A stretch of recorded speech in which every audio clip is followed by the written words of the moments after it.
Aye, it's a dangerous world out there. Let's stock up.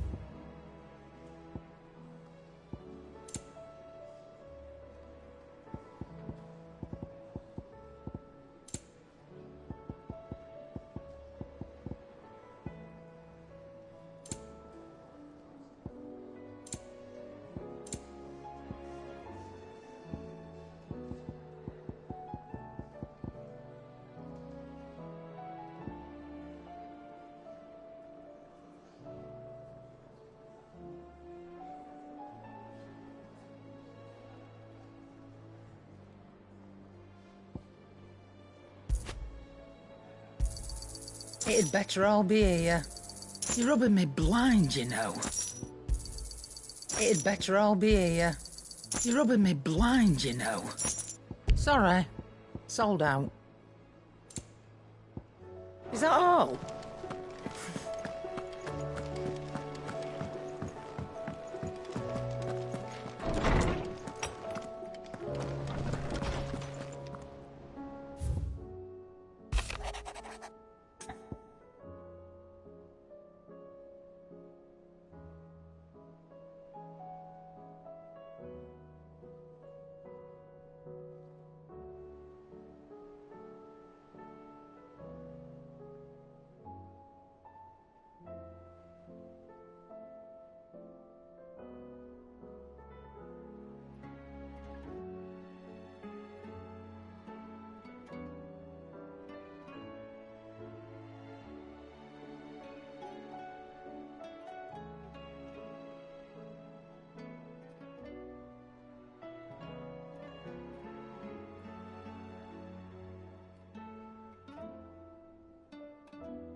Leviathan the Lost?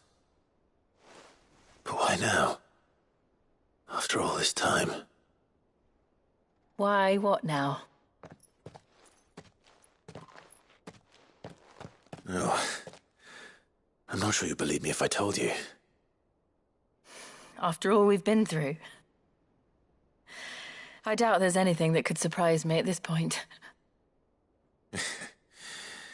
All right then. Rouse Joshua and meet me in the mess. We'll talk there.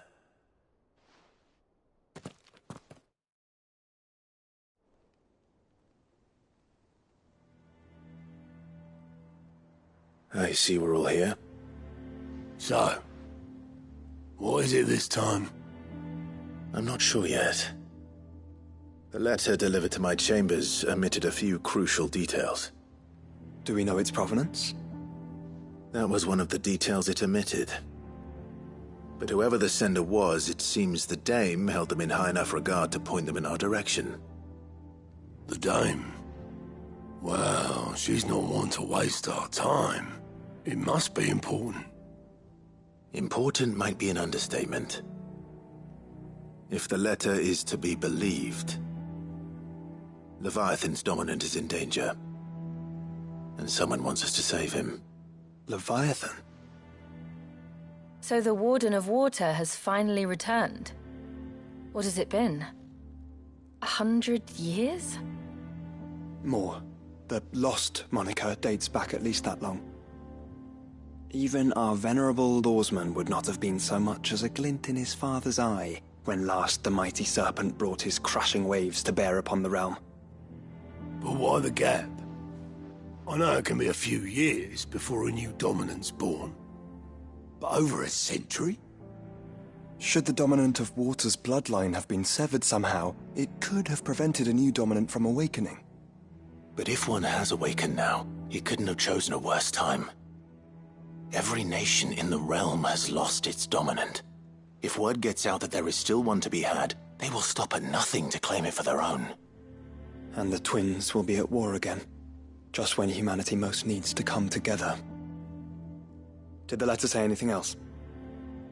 Only that if I wish to know more, we must meet in person. And that the Veil can arrange a meeting. If nothing else, You can be certain it ain't a trap. Famous last words. I'm coming with you. As am I. Thank you. Both of you. And Otto? Yeah. I'll keep an eye on things here. Didn't fancy coming anyway. Thank you. I shall leave the Invincible in your capable hands.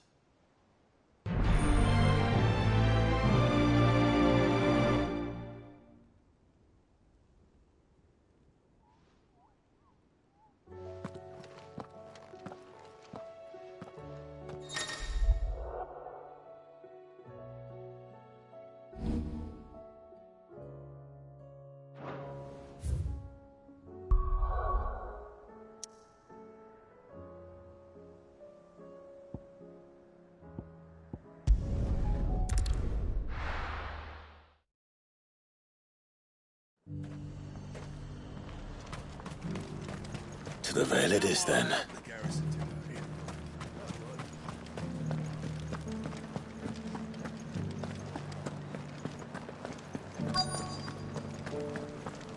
Looks like you've got a thirst. But enough talk. How about we... Fancy a peek behind the veil, my lord? I'm looking for a Layla. You found one. So, will your friends be joining in? Or just watching? We're not here for your services. We simply want to talk. What you do with your time is up to you. The price is still the same.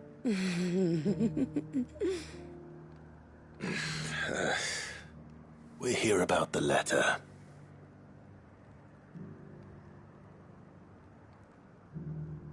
Oh, sorry. I suppose you'll be wanting to know who wrote it then. Among other things. Look, I'm just the messenger here. There's only so much I can tell you. Specifically? A location, north of town, on the shore of Isle of Feist Bay. There you'll find a tent and the woman who can answer your questions. And that's all? Nothing else? Actually, one thing. There's more than flowers in the meadows these days. So keep that sword of yours to hand. Does anyone else think it's strange that this woman should prefer to keep to the outskirts of town? Not if she realizes the value of the information she's party to. And the danger it puts her in. Haven't seen any of those.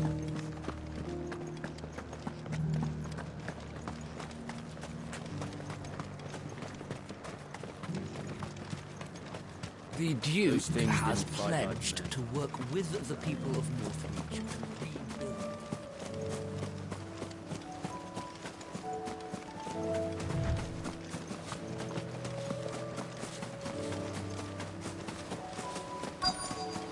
Good.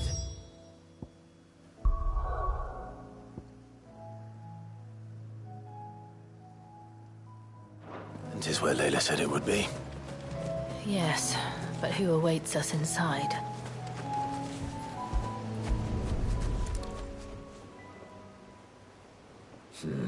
It's empty. What?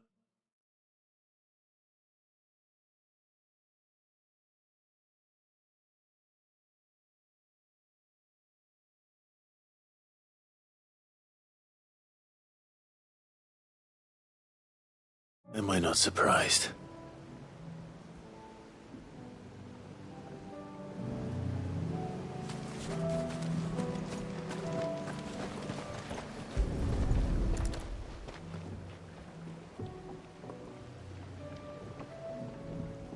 A boat. No prizes for guessing who that belongs to.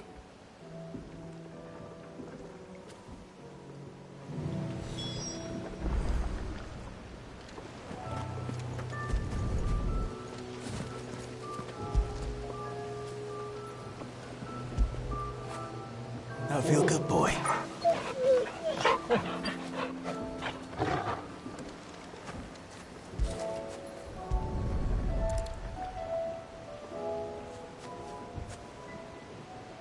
The embers are still warm. So you're Sid.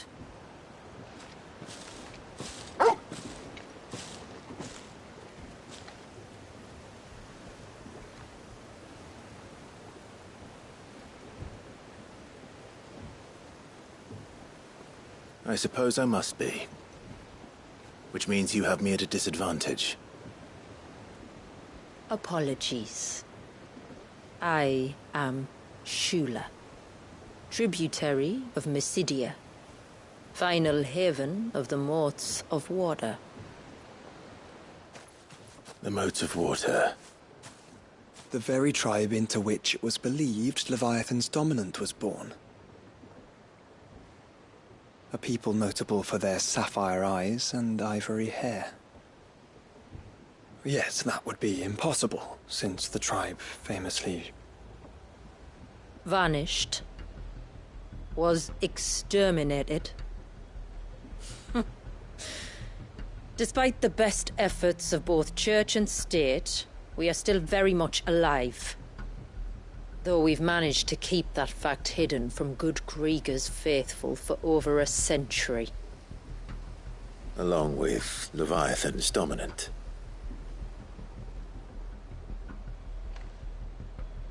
That wave out there. What do you know of it? The Surge. Only that it's been there a long time. Since the fall of Drake's Eye almost a century ago. Some claim the two are connected, but none can speak with any certainty. So in other words, you know nothing. Not that I'll hold it against you.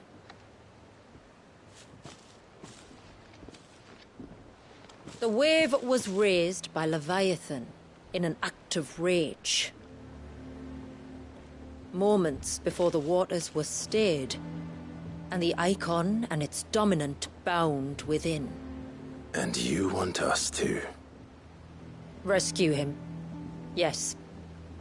You see, a little bird told me about a certain outlaw with a singular knack for putting unruly dominants in their place.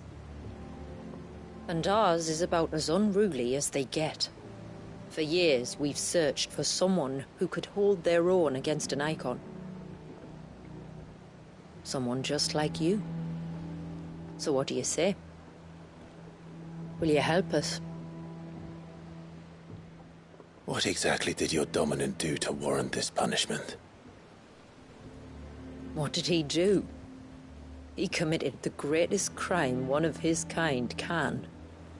He was born.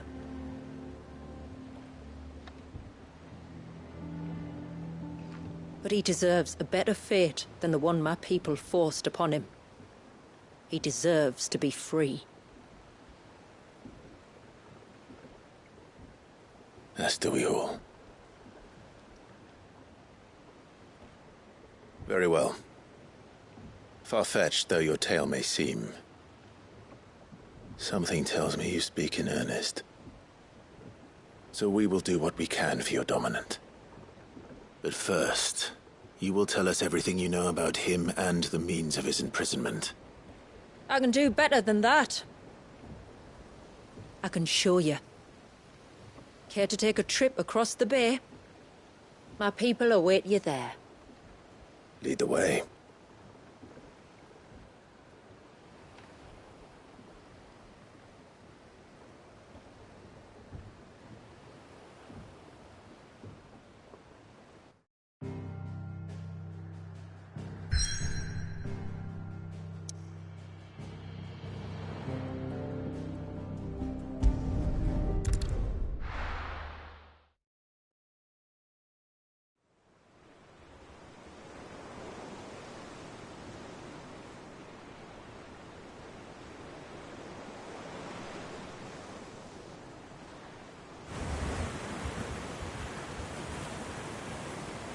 All right, you might want to hold on to something.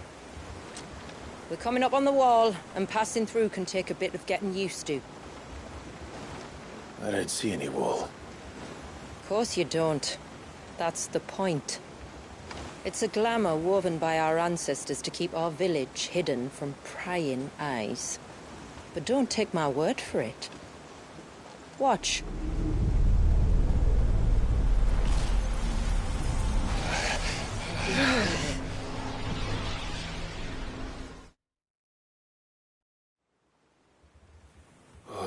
That was worse than a slug of Bacchus wine. Clive, the sky. It's blue, but how is that possible? You do know what a glamour is, don't you? Ours just happens to work both ways, and a good thing too. I wouldn't fancy staring at those sickly clouds every day.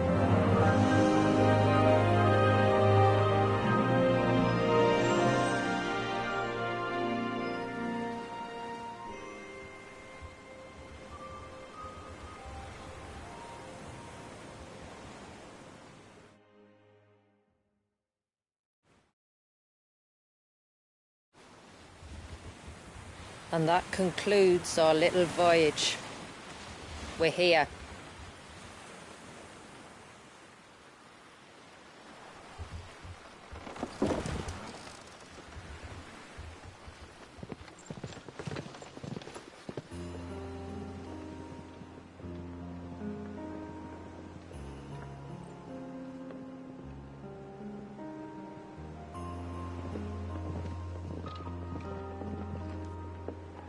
It's a long slog to the village, and a hard one. I hope you're up for a climb.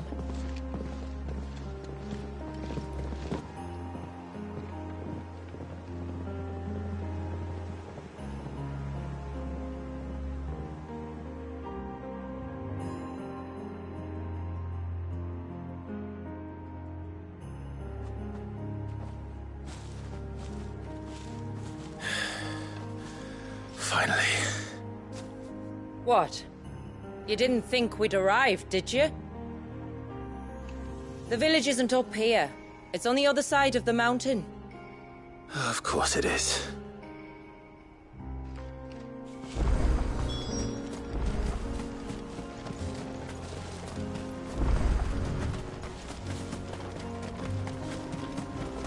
Watch yourself, Sid. This path can be treacherous. If not for the sheer drop, then for the beasts who prowl it. Thank you for the warning. And please, call me Clive. Sid is an alias. You will be pleased to learn, Lady Shula, that I have no such aliases. Is that so, Lord Margrace? It's all the same to me.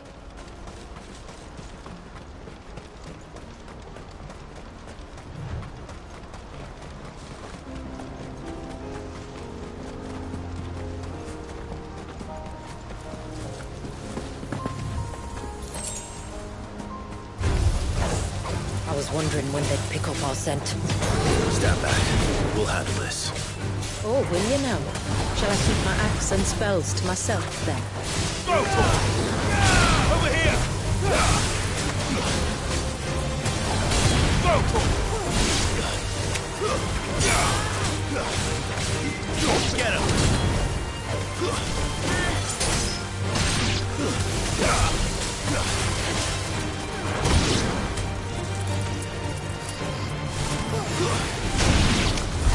Earlier you mentioned spells, yet I see you carry no crystals.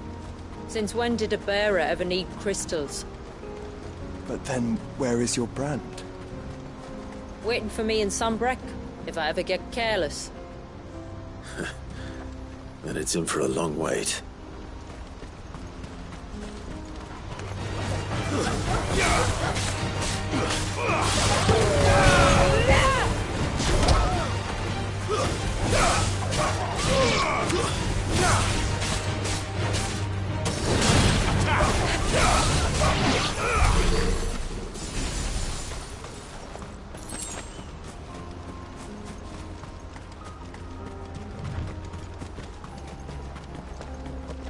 We're almost at the summit. From there, you'll have a better view of our home.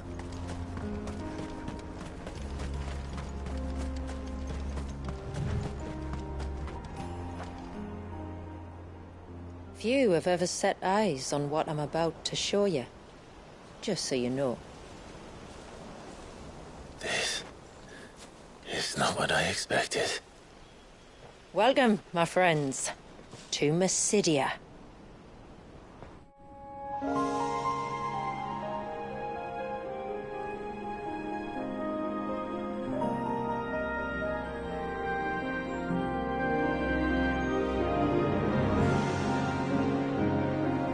It's been a long time since I saw the North looking so... Alive. I'm sure you have plenty of questions, but it's been a long journey, and I expect we could all do with a rest. Our humble village is only a short way from here, if you'd care to accompany me. Let's get ourselves in front of a fire, and I'll tell you everything you need to know.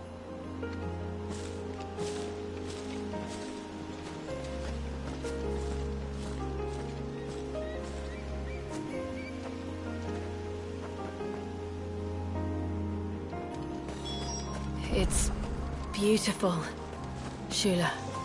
And we aim to keep it that way.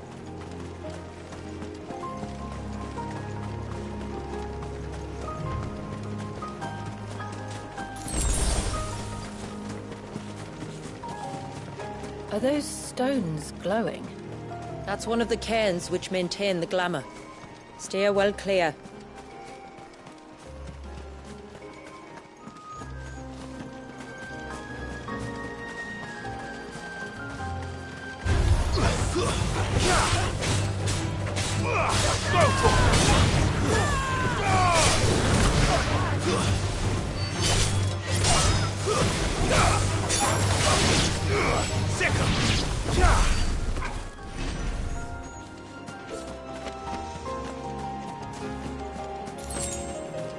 If the surge was an act of rage, One wonders what prompted it.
could we not have spared ourselves the mountain crossing by landing further north? In clear view of the bay?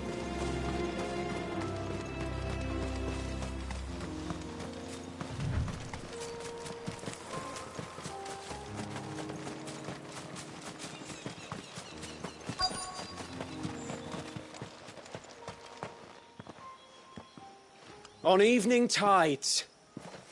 Does morning's light return? Open the gates! The tributary is home!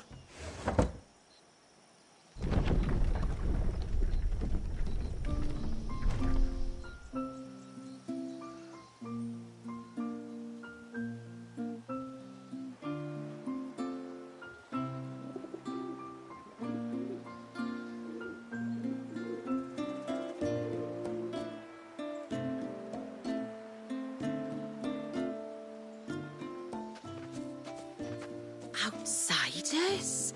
Well, I never. Look at the size of that dog. All right now, back to your duties. You'll have to forgive my people their curiosity. We don't get many visitors. Or any, truth be told. Then we are honored to be the first. This is quite extraordinary. Like stepping into another world. So do you believe me now? You've made it difficult not to, my lady. But how did your people chance to settle here in the north? Unless I am much mistaken, the moats of water long called the coasts of Southern Ash their home. Until Drake's Horn fell and the Blight forced them ever inland, where... We met our doom, along with our dominant. I see you've read the Gregorian Church's account, but perhaps you'd like to hear ours. That building over there is the Witten Hall.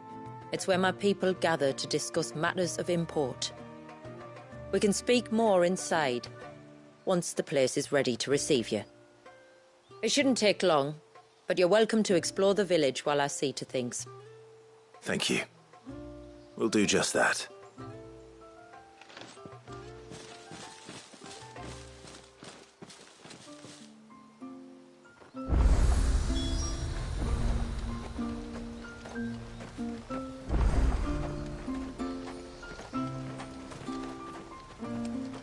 That'll be them then. Don't look like much if you ask me.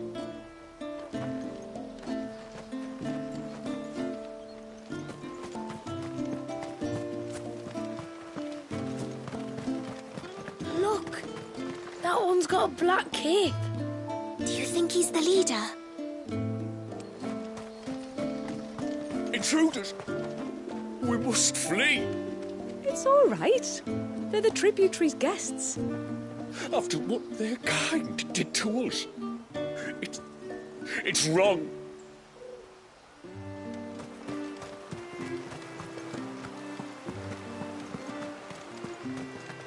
Oh, do you think he bites? Who? The Hound? Or his master?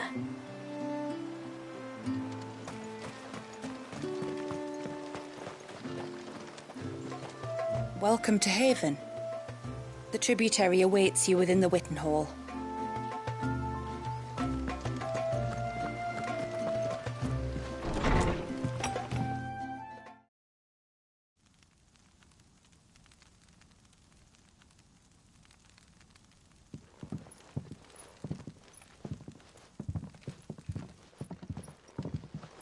So what do you think of our little haven in the woods? It might not have all the comforts of a southern settlement, but at least it's ours. And there's a lot to be said for that. It can't have been easy keeping this place a secret. Not easy, no. We've dedicated our lives to maintaining the glamour that conceals us. Us and Walyes. This man, Walyes, is he Leviathan's dominant? That's right. Though he's no man, Walyes is still a baby. A baby? Forgive me, but you said that the Dominant and his icon were bound inside the Surge almost a century ago. That would surely make him older still. It would, if he'd been allowed to age. But the spell robbed the poor bairn of even that. I'm sorry. Walyes was the son of my great-grandfather. Leviathan awoke within him almost immediately, but instead of allowing the lad to live out his life as a valued member of the community, my ancestors sought to put his power to other uses. Sadly for them, the Icons sensed their treachery and summoned a wave so large it would have swallowed the entire village if my ancestors hadn't stopped him. Then it is not the surge that binds the child, but time itself. Yes. Forgive me. I'm still not sure I understand. I'm not surprised. It isn't the easiest thing to explain. Which is why it might be better if I took you to see him. Show you exactly what he has to endure. That is why we came. Then let us be off. There's a road that leads north from the village. It'll take us right into the Surge.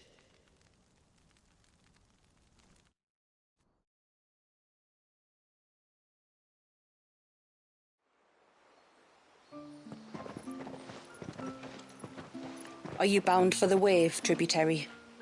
We are, Delena. Have you spread the word about our guests? I have. Everyone knows to treat them as family. You shouldn't have any trouble now, but just in case, I would have you accept this symbol of our people.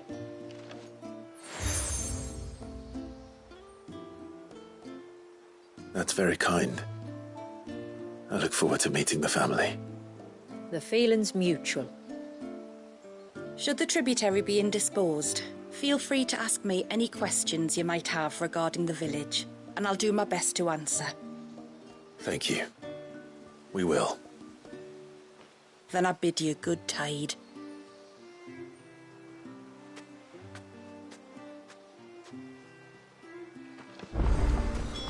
Our storehouse lies across the bridge. If you're short of supplies, you may find what you need there. Though we will have to ask you for recompense, poor as we are. You are Sid, aren't you? The man the Tributary told us about? I wonder if you could help me. With what exactly? Oh, nothing too troublesome. Do you know my husband, Pavat? He's the village smith, among other things. Anyway, his name day's not far off, and I wanted to make a gift for him. He's a craftsman, you see, and he's been fretting about running low on the flowers he uses for dye making, so I wondered if you might collect some for me and give them to him. Would this gift not be better coming from you? Perhaps, but it can't, for reasons I can't go into. Please, I know it sounds daft, but I'd be ever so grateful.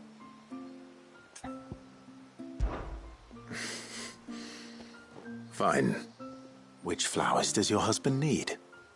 The sweet little blue ones that grow around the fount. Elder's blessings, they're called. We use them to dye our fabrics so we always feel close to water like they are. You don't need to go to the trouble of picking them yourself, though. Just speak to the field hands and ask them to share their harvest with you. 2 basketfuls should be enough for my husband to be getting on with. 2 basketfuls it is.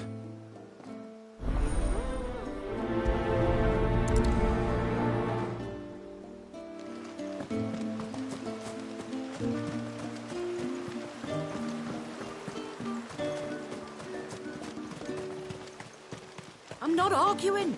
The child must be saved. But does it have to be them that do it? If not them, then who?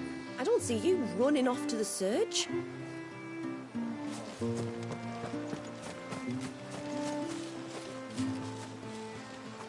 Excuse me. I wonder, might you be able to spare a basket of Elder's blessings? Pavart's wife tasked me with collecting some for her husband, and suggested that I speak to you. Ah. Werda wants you to bless her better half with the fruits of our labour, does she? Go on then. Give the old fool something to squirm about. I'm sorry. Ah, don't worry about it. An old fool Pavart may be, but if you come bearing gifts, he's not fool enough to turn you away. I'm glad to hear it. Thank you.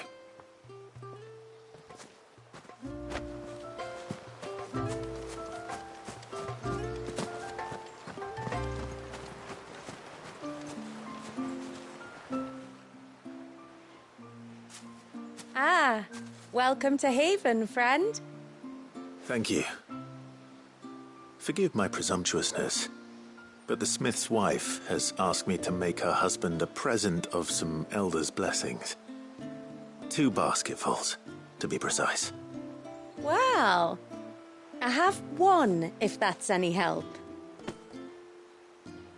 It is. I'm much obliged. They really are beautiful. Aren't they just? Though that's not the only reason they have a special place in our hearts. Legend has it that when our people fled from Ash, the tributary of the time took some seeds with them. And as they wandered high and low across the Twins, he'd plant them wherever they stopped for water. Every elder since has done the same. So when we finally put down roots here in Mysidia, the flowers did too.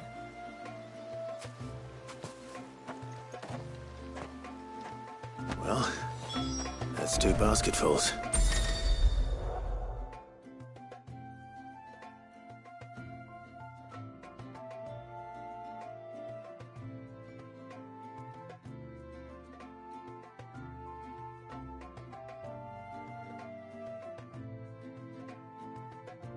Time to visit Pavat.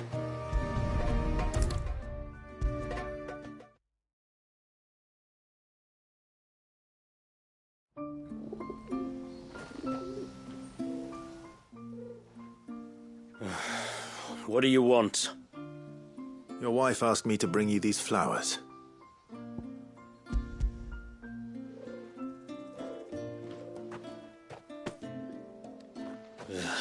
That woman.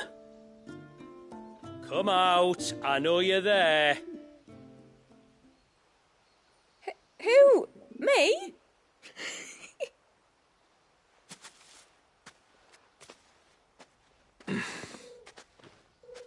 Would either of you care to explain what's going on? I'm sorry. I didn't mean to deceive you. It's just, my husband can be a bit standoffish at times, and I thought this might be a good way for the two of you to get acquainted. What with you being a swordsman like, and him being the only smith in the village. It'd be a shame if you couldn't turn to him for help. The only reason he couldn't turn to me for help is because I had my hands full with all the orders you lot dumped on me.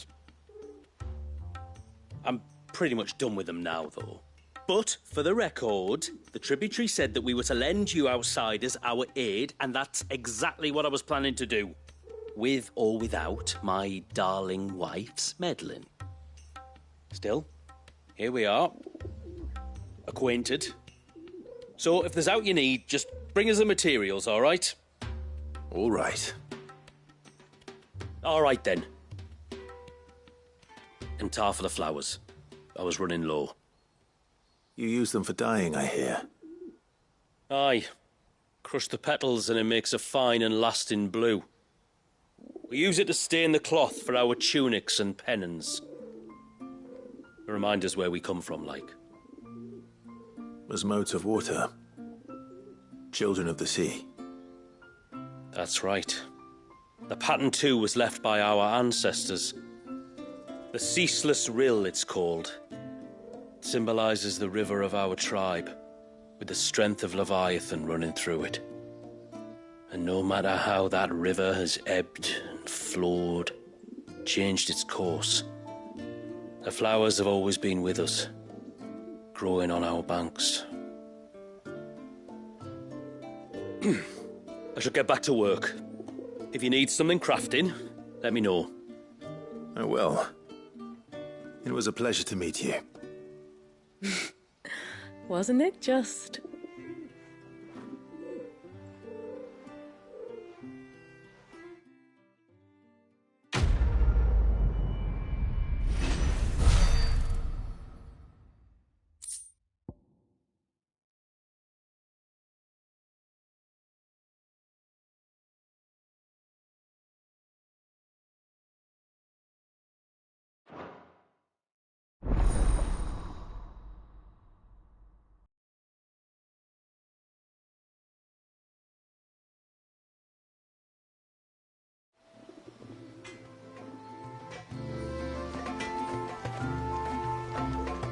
Yes?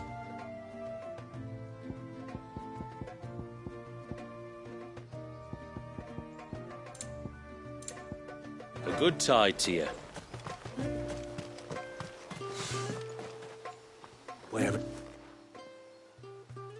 Oh, I'll have her hide when she gets back. Oh, sorry.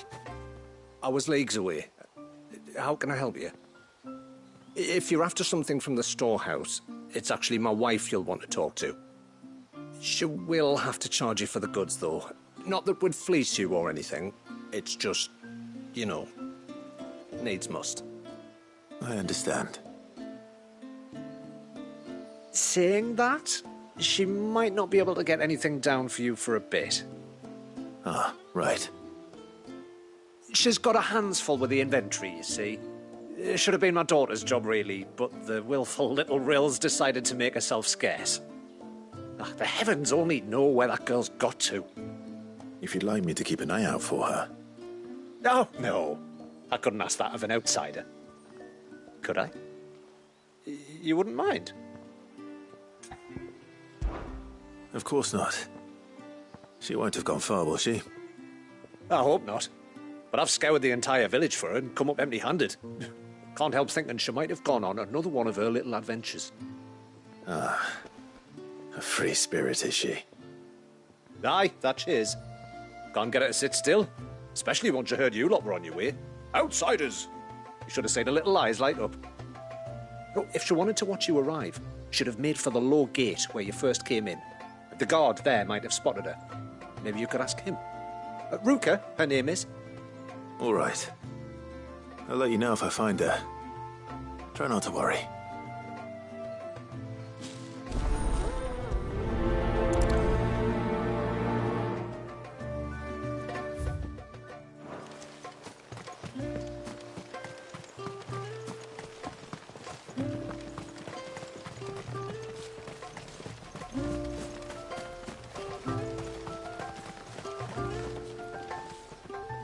Excuse me. You haven't seen the storekeeper's daughter, have you? Little Ruka? I have, as it happens. She went out through the gate not long ago. Out of the village? Alone? Aye, she does it all the time. There's a path off to the left which leads down to the river. Nice little spot, that. And safe as you like. The beasts of the mountain don't dare come so close to the village. That's where she'll be. Go and have a look if you don't believe me. I will.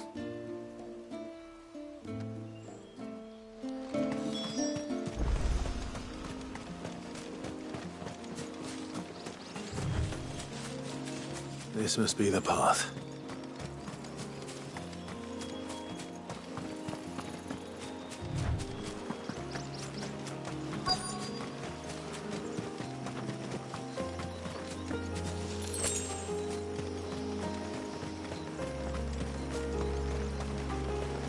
They're not here either.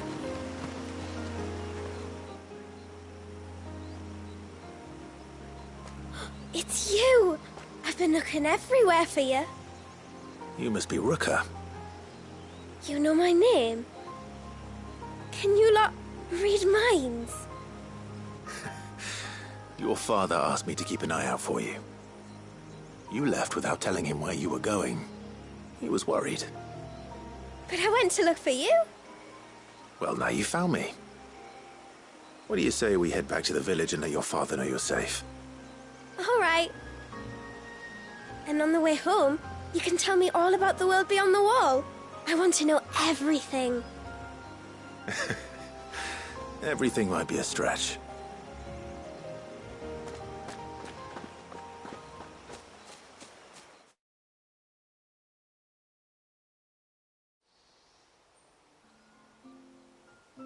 Thank you for bringing her home.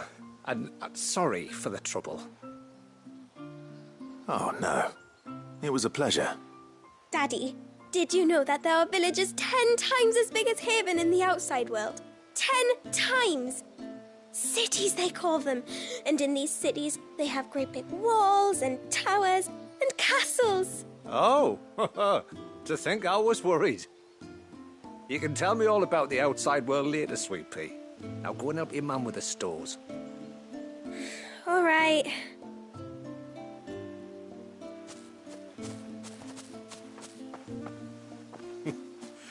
Thanks for putting up with her questions. She, has a lot of them. One of the big ones being, what are the people beyond the wall like? Reckon you've made a good first impression. Are we the only one she's ever met? That you are. The rest of the world can't know we're here, so we'll have to be very careful who we're letting in and out. A few of us might make the occasional trip to shore for supplies, but for the most part, we'll make do with what we've got, including what the old Northerners left us. Yes. You built on top of the old ruins, didn't you? Well, they make for fine foundations. Their masons clearly knew what they were doing. That's one thing we don't have to worry about. Oh, it's everything else that's the problem. Medicines, metals for tool making, anything like that. We have to dress up as travelling merchants and make a trip to the outside and pray to every cloud in the heavens that nobody sees through us. Which explains why you need Gil. Aye. And now Rook is back, my wife should be free to assist you with any potential purchases. So please, do make good use of our stores, because we fully intend to make good use of your coin. I'll be sure to keep my purse strings loose.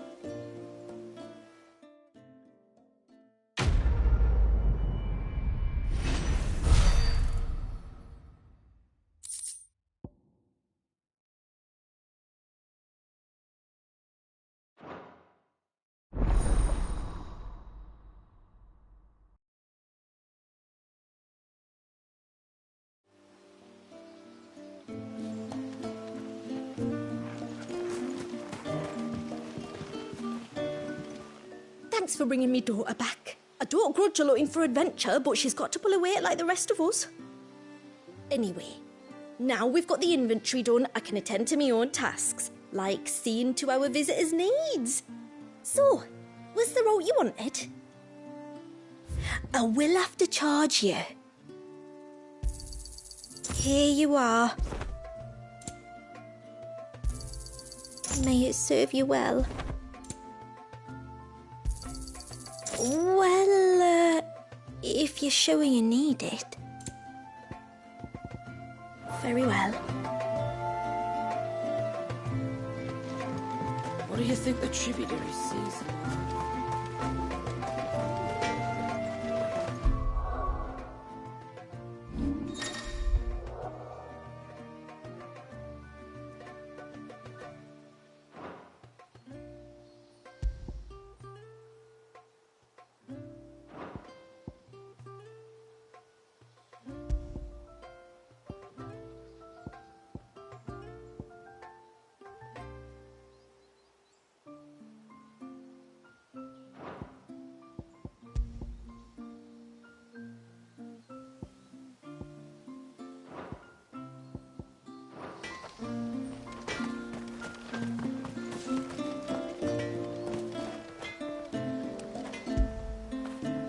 Get it, boy!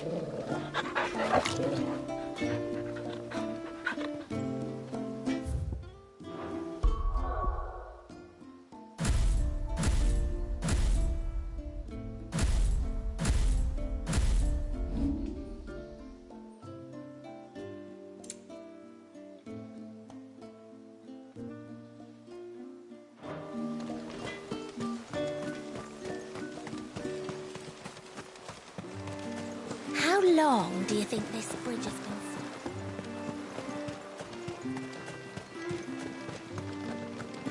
Suddenly, there were curves everywhere. Did you hear that, girl? You're going with father today. If you don't mind, Manda, I'm in a hurry.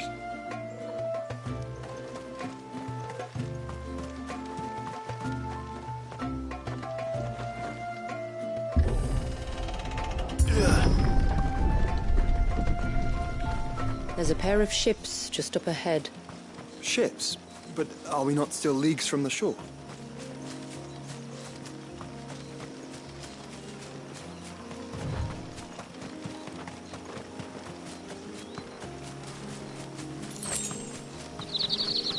The quickest route to the surge is due east, past the second galley.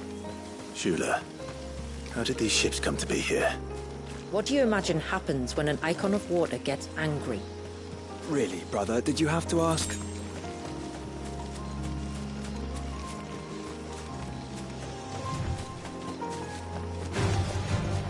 Tonberries. Fell creatures consumed by their hatred for everyone and everything.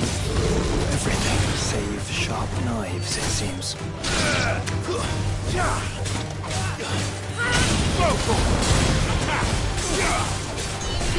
Over here!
Over here!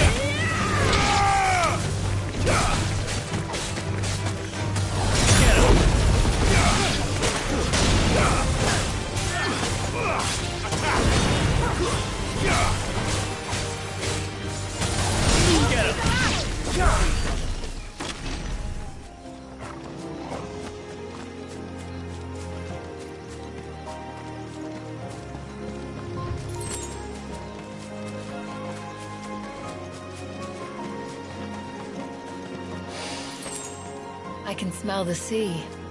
It's not far now.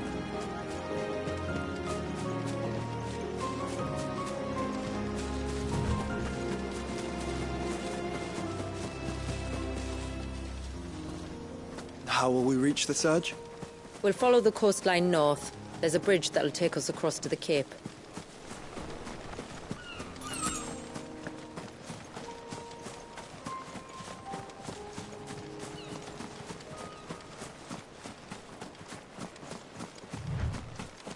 Might I inquire about the Ray of Light? It's what prevents the surge from being reclaimed by the sea. And Dwalius by his people.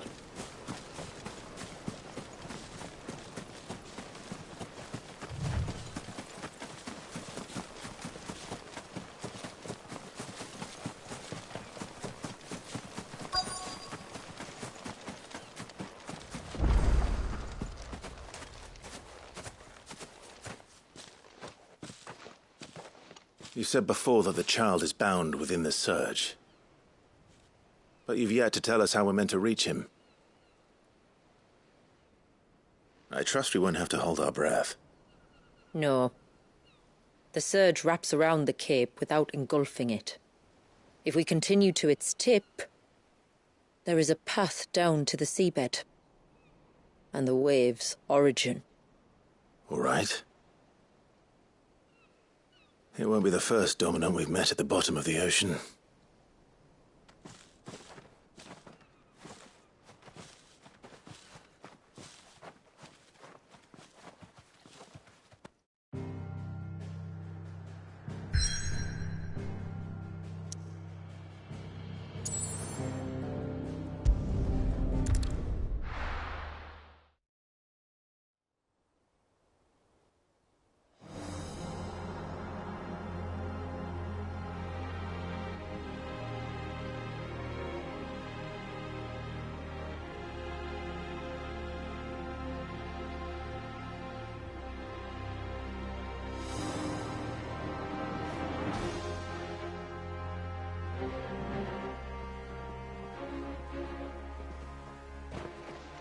It's not much further now.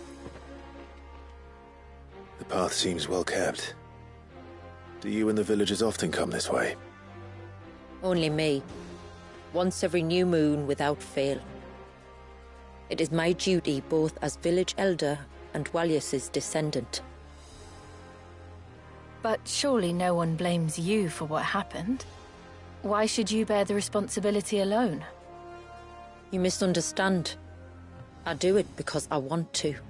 To show him that he isn't alone, and that there are still some of us who would see an end to his suffering. Suffering you will soon witness with your own eyes.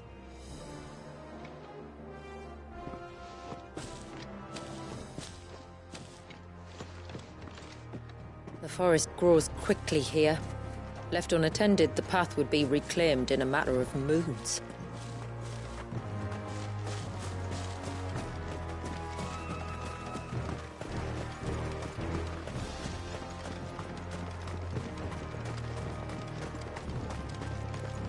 Does the light point the way to the child? It does indeed.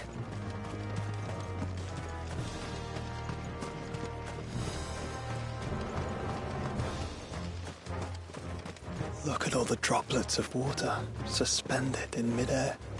Where they have remained untouched by time for 80 summers. It's not right. No. It's not.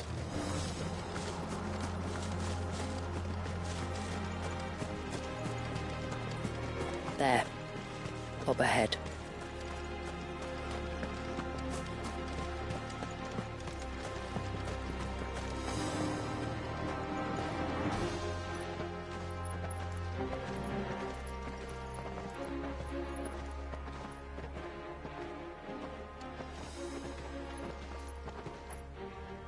Down in the center.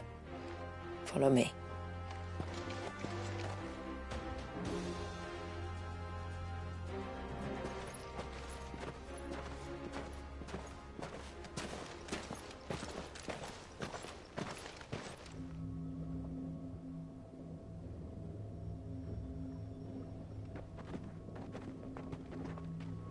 He's still primed. I'll never forget my first priming. The fear. And I was old enough to understand what was happening. One can only imagine how this poor child felt. He is the victim of an unforgivable sin. Committed by people who saw him as nothing but a means to an end. He must be so frightened. Then I'll ease his burden. You don't mean? I'm not going to hurt him. Contrary to the tales, I don't go around killing dominants for no reason. What if I told you there was a way to remove Walius's icon? I'd tell you you were a madman. It's hard to believe, I know. But it can be done. Though, it isn't without its risks. Part of the icon remains no matter what. So, it might still come to violence? I don't know. It depends on the dominant. I've seen things end well, and I've seen things spiral out of control. But I do know one thing. If we turn our backs on this child, there will be no end to his suffering. And I think that a worse fate than the alternative. Don't you?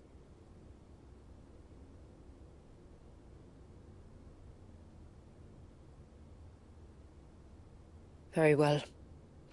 Do what you must. And whatever happens, I will own the consequences.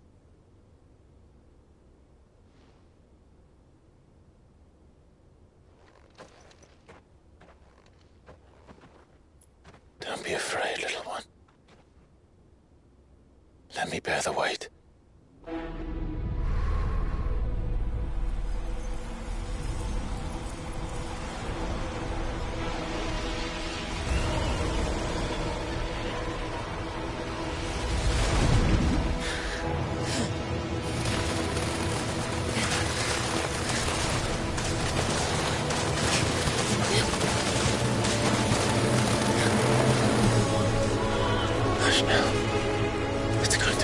it.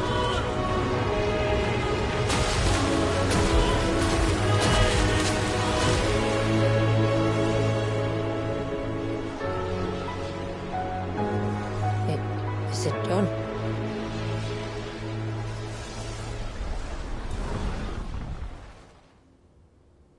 I think so. I can feel the icon inside me. But something's wrong.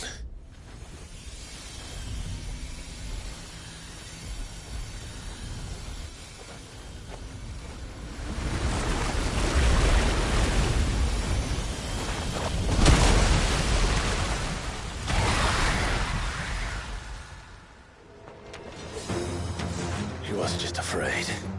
He was angry. All right. Let's see what you've given me.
Leviathan? No, just an enemy, but a formidable adversary nonetheless.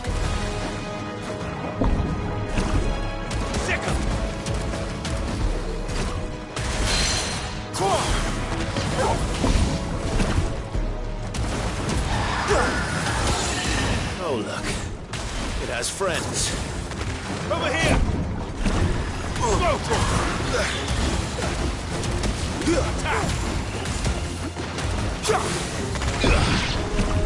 Over here! Think we're finished?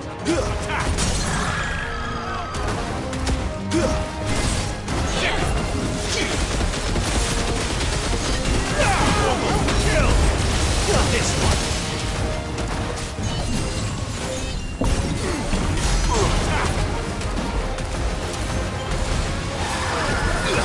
Now, Torgal! This one!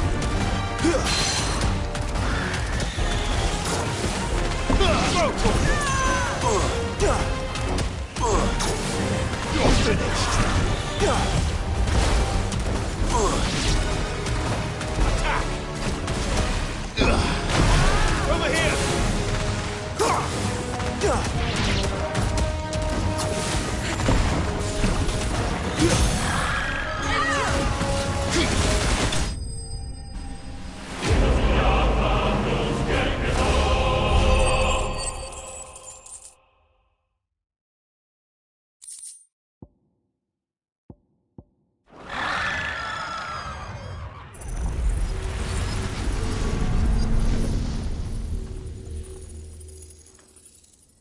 Is everyone all right? He seems calmer now. You said Walius was frozen in time.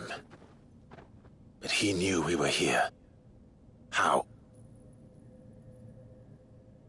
I don't know. He's never reacted to anything or anyone. Until now. The child has been bound for nigh on a century. If he has been conscious from the first, we must remove the seal at once. It's not that simple. I wish it were, but... there's more to this tale. It would be better if I explained back at the village. I see. Then let's return before it gets dark.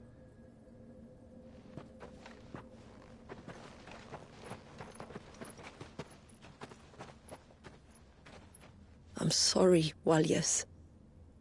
I will make this right.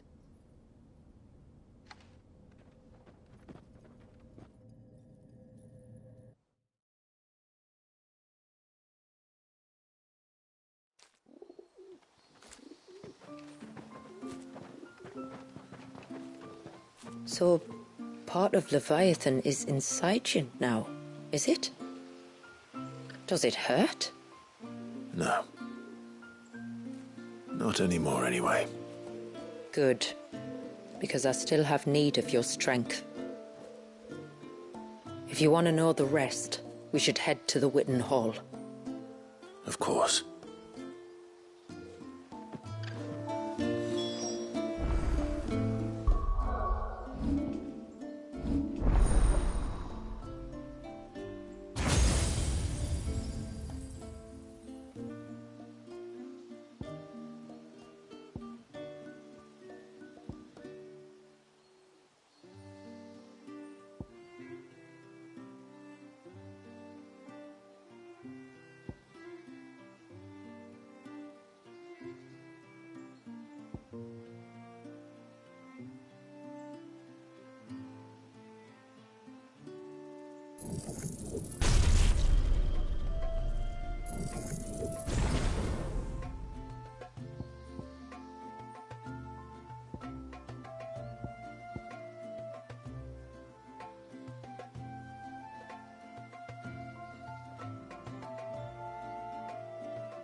Yes, my lord.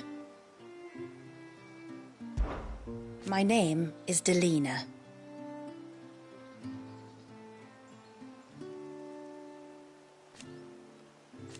By way of example, fare you well, my lord.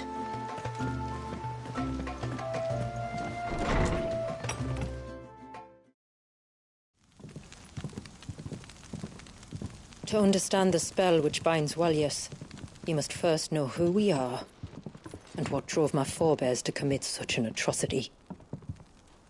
This tapestry is our story, the one that brought us here.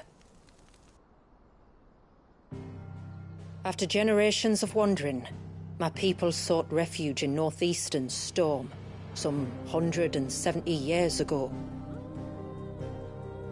But in exchange for our safety, the Gregorian Church demanded we renounce our faith, and branded us heretics when we could not. To be exterminated, as a lesson to others. And so was it chronicled in the imperial histories, for anything less would have made the Church seem weak. Yet a handful survived. The few who did fled north and west, and in doing so discovered two things that would forever shape our fates. The first was an old legend revealing how to make your very own Mother Crystal. I've heard that one before. Yes, yet it gave them new hope, however false. Our ancestors convinced themselves that they could recreate the divine if they could only find a strong enough heart. A living being capable of channeling torrents of ether. And the heavens provided. A dominant. Well, yes. They'd stumbled across a nostrum in an ancient ruin, which they believed could provoke a sudden outpouring of a creature's ether. They meant to enrage his icon. Leviathan would have destroyed everything, had our people not made their second important discovery. A means to stop time itself. Where did they find that? The Northerners had no such magics, or they would have used them. When our ancestors first arrived, the land was uninhabited, save for an old witch who lived on the highest peak. Her body had been consumed by the curse, a cruel payment for her long years of service to the Northern Thanes.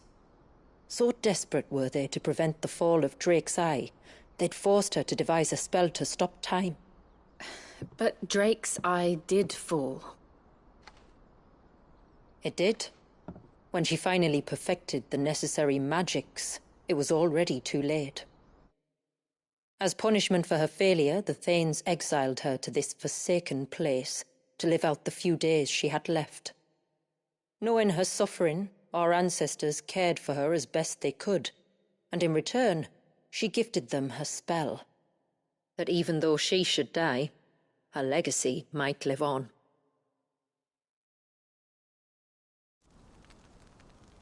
So armed with both the knowledge of the ancients and the secrets of time, our ancestors settled upon an ambitious plan. They would create a new Mother Crystal and enchant it that it might endure for all eternity. Thus would our people's wandering, our suffering, finally end, and prosperity visit us once more. And all it would require was the sacrifice of a single child.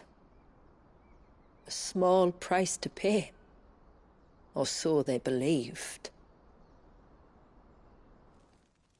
Another victim of man's blind reliance on the Mother Crystals. So we know the seal source. How do we break it and restore the flow of time? Do you recall the dome of light on top of the cliffs to the west? Inside lie the ruins of an old temple. It was there that the witch built the Vare, a conduit of sorts that channels her remaining ether into the Surge. But it's been a long time since anyone set foot in the place. And now, there are others who claim it as their own. Then we shall go prepared for a fight. That said, it may be best if one of us stays behind. You think the village could be in danger? We saw the ether flow from Wallius in all directions, but only encountered a single familiar. There will be more. And should even one make its way here, I doubt the walls could hold it back for long. Then I shall stay. The Phoenix will see your people safe, tributary. You have my thanks. Very well. We should depart at once. I fear time may no longer be a luxury we can afford.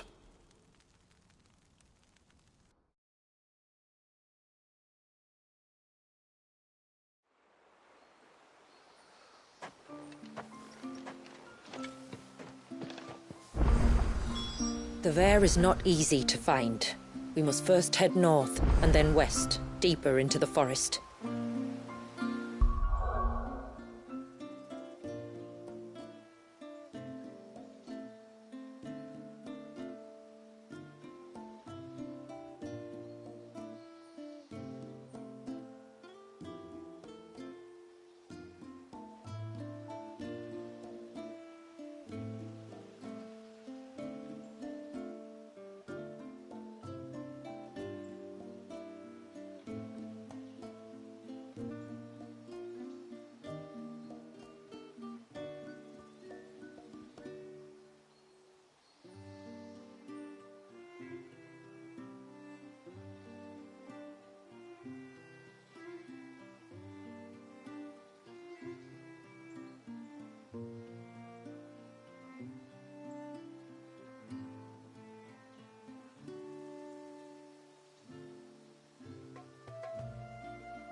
sign of the child.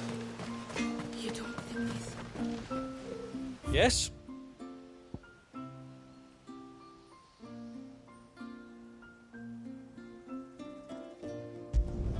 Flawless.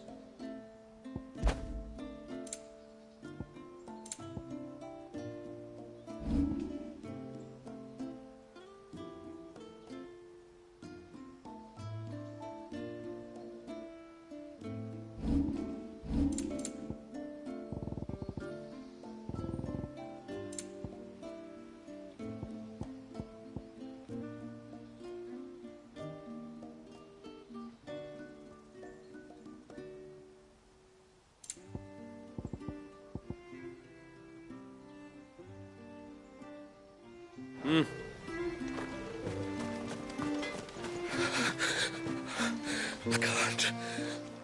Just try to breathe. That's it. Is everything all right? Ah, you're the outsider. I'm Fannet, healer by trade. And this is Talor, one of my patients. He took ill not long after you arrived. Nothing too serious, I hope. I hope so too, But? This affliction, it's like nothing I've ever seen before. He complains of feeling chilled to the bone, but there's no fever to go with it. And my most powerful antalgic hasn't done a thing to ease the pain in his chest. I'm starting to wonder if his condition might require a different kind of treatment altogether. Shula said that you were here to help us. You couldn't help me, could you? I'd be happy to. If I can. You can, don't worry. All I need you to do is speak to Talor's son, Pavat, over at the forge, and ask if he knows what his father was up to before he came down sick. Something must have caused this, and I want to find out what. The trouble is, Talor's too weak to speak, and I can't leave his side for long. So while you talk to Pavat, I'll pay his wife word a quick visit, just in case she knows anything. All right.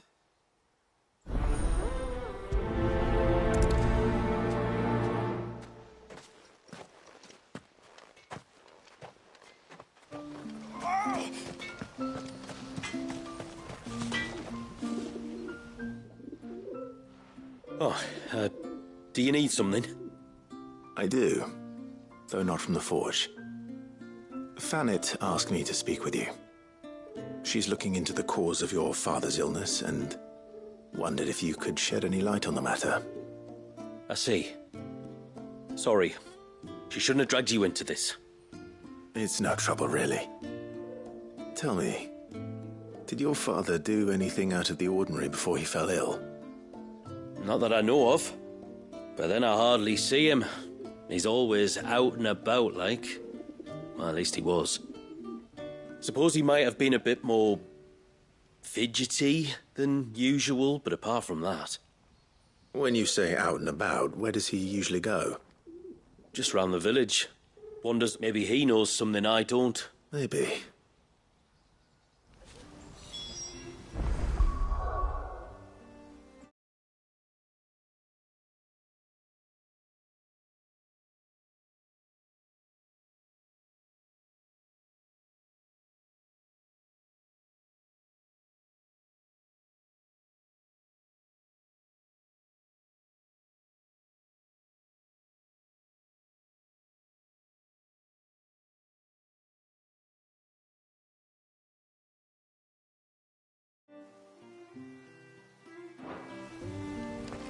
No sign of the child.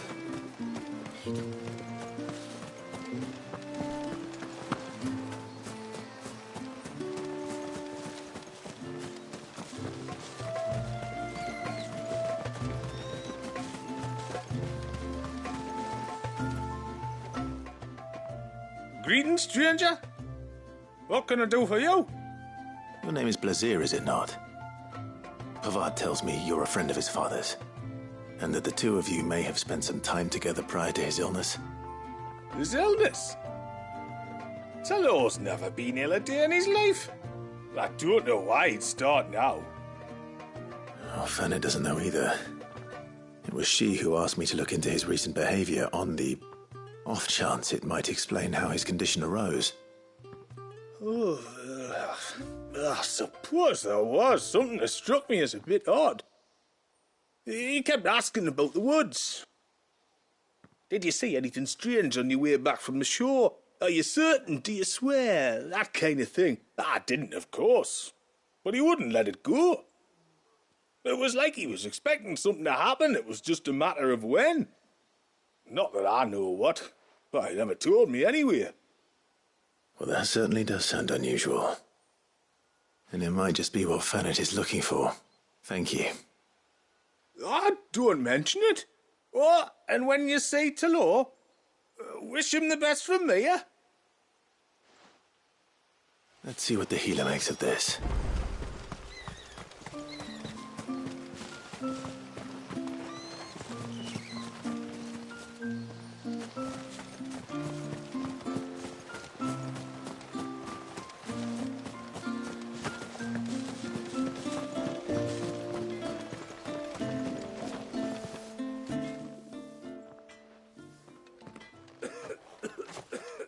I spoke with Werder, but she couldn't tell me anything. Did you have any better luck? Nothing conclusive. But there was one thing. Blazir, the fisherman, told me that Talor had taken a sudden interest in the forest of late. He kept asking him if he'd seen anything unusual there on his way back from the coast, but never let on what exactly he was expecting him to have seen. The forest between here and the coast. Surely not. But then... I can't say for sure. But I think Talor's illness might have some connection to the Tomberries. You may have encountered them during your time here. The small, scaly beastmen. And you think they may have caused Talor's illness? I do. At least in a way. And if I'm right, it's no wonder the treatments I've been trying didn't work. Oh, I know it's a lot to ask, but would you go down into Father's Fell for me? There's an altar there, and if my fears are true, an offering upon it. What is going on here? Please. I'll explain everything when you return, but time flows fast. I beg you, make haste for Father's Fell and take the offering from the altar. Talor's life may depend on it. Very well.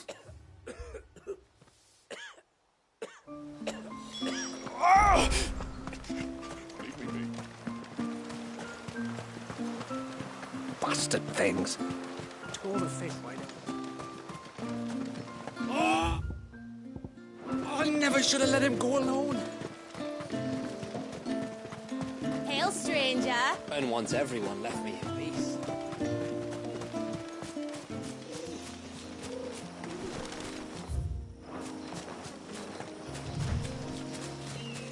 Before we turned east at the shipwrecks to reach the coast. Now we must head in the opposite direction. Left it is, then.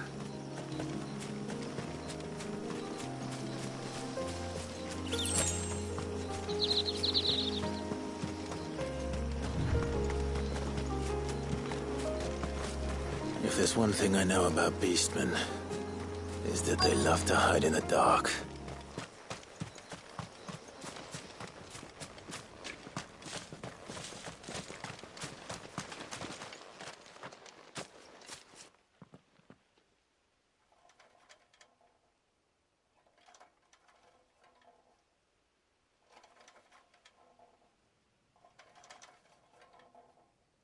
What are they up to? Some sort of ritual.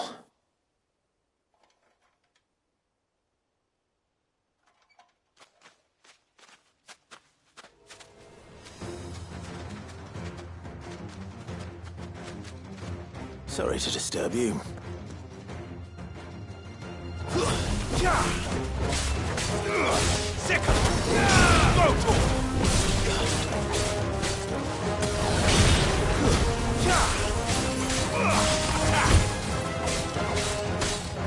Get him!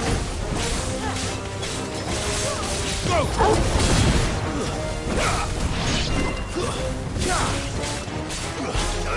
Get him!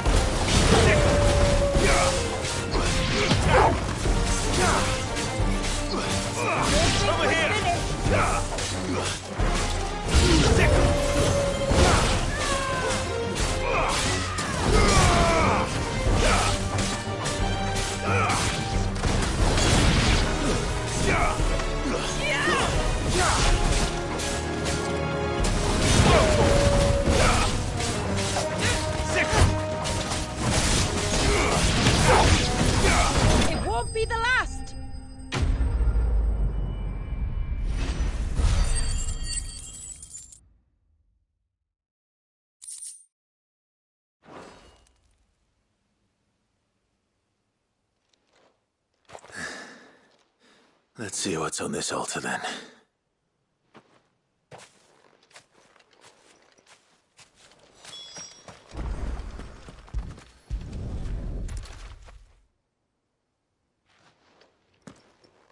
A silver chain. I doubt the Tomburys made it. This must be what Fennec was talking about.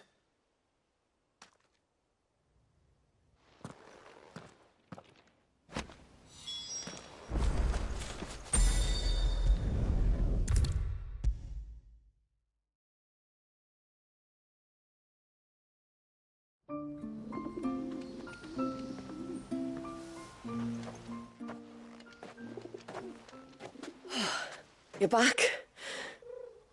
Well, did you find anything? I did. This silver chain. I knew it. Well, I'm still none the wiser. Forgive me. This chain. It's a Gregorian Maternoster. Worn by men of the faith. What's it doing here? And why would the Tomburys be praying to it? To understand that, you need to understand what the Tomburys are. They feed on hatred and suffering. And some say that if you render them an offering, some token of grievance against your fellow man, they will put a curse upon him. So you think someone's put a Tombury curse on Talor? I can't say for sure. Truth be told, I always assumed it was an old wives' tale. But given his fear of the forest and the presence of the chain on the altar, I don't know what else to think. Does Talor have any enemies in the village? Anyone who would nurse such a grudge? No, I believe the one who left the chain at the altar was Talor himself. I beg your pardon? But there's more to the tale, you see. It's said that if you attempt to curse a soul that has returned to the sea already, your ire has nowhere to go but back to its source. You're saying he cursed himself? In trying to curse another, aye. When me father was younger, he was one of the few permitted to venture beyond the wall on trading expeditions. He told us that when he journeyed to Sanbreque, he'd wear that chain to disguise his true beliefs, lest Griega's faithful turn their cudgels on him. Did they ever catch him in his deception? Might that explain the ill will he bears someone? Not that he ever told me. Come now. Let's not waste time speculating about Talor's past. We need to focus on the present, and that means finding a way to break the curse. All right. If there's anything I can do to help, let me know. Thank you. I shall.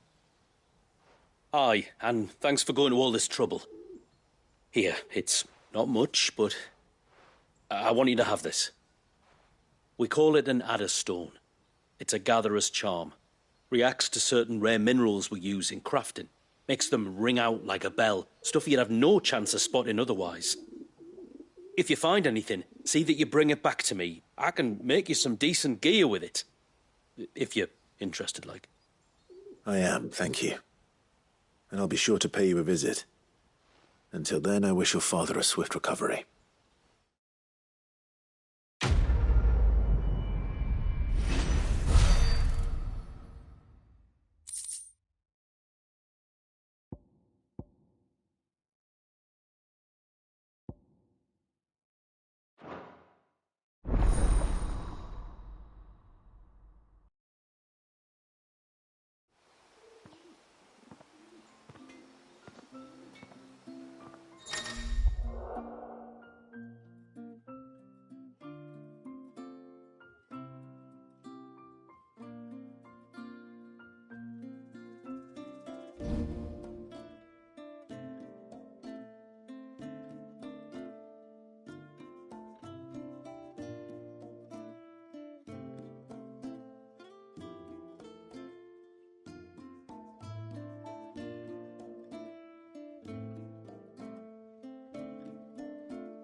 Reckon my steel's just as good as any.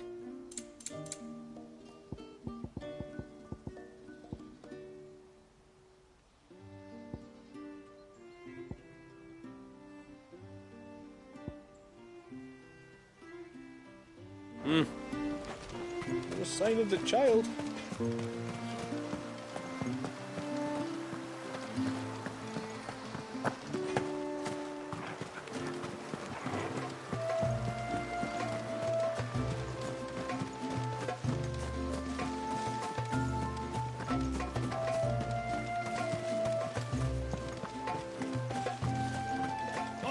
I never should have let him go alone. Ty, take me. What am I gonna do? You've got to help me. Shula said you were a force to be reckoned with. Are you? Why do you ask? Hey? Oh, sorry. I should explain. My name's Kitav. I'm worried about a friend of mine. He went into the forest and he hasn't come back. Would you help me find him? I can try. Tell me what I need to know. Of course. You know about the glamour our ancestors cast to keep this place hidden, right? Shula told us about it, yes. Right. So you know the cairns we use to maintain the spell? Well, it's me and my friend's job to maintain them. If it weren't for the likes of us, it would have faded years ago. So your friend went into the forest to visit one of these cairns? Aye, that's right. He said he was going down to Father's Fell. There are 2 cairns out that way, one by the banks of the Swift Run, and another near the Winged Wains, the, ships in the forest. All right. How will I know this friend of yours? His name's Nassef. He's about my height, but clean-shaven. If you could track him down and see that he's come to no harm, I'd be much obliged. I'll search the village, just in case anyone's seen him, and meet you back here. Very well.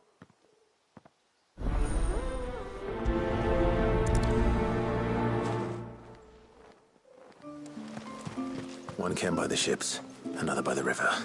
Better get moving. Hail, stranger.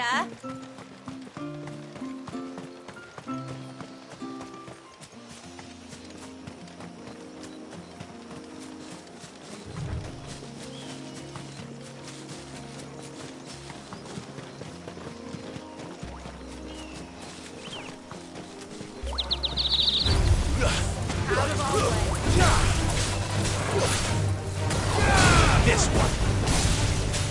Get him.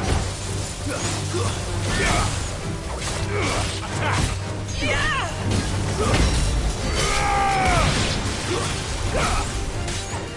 This one.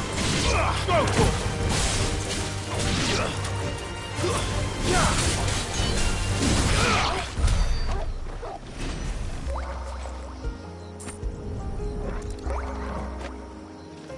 This is the mineral Pavar was talking about. The one that rings out like a bell.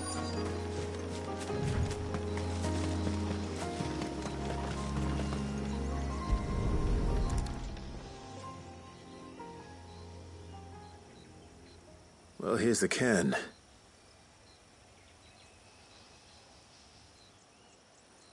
But no sign of Nassef. To the riverbank, then.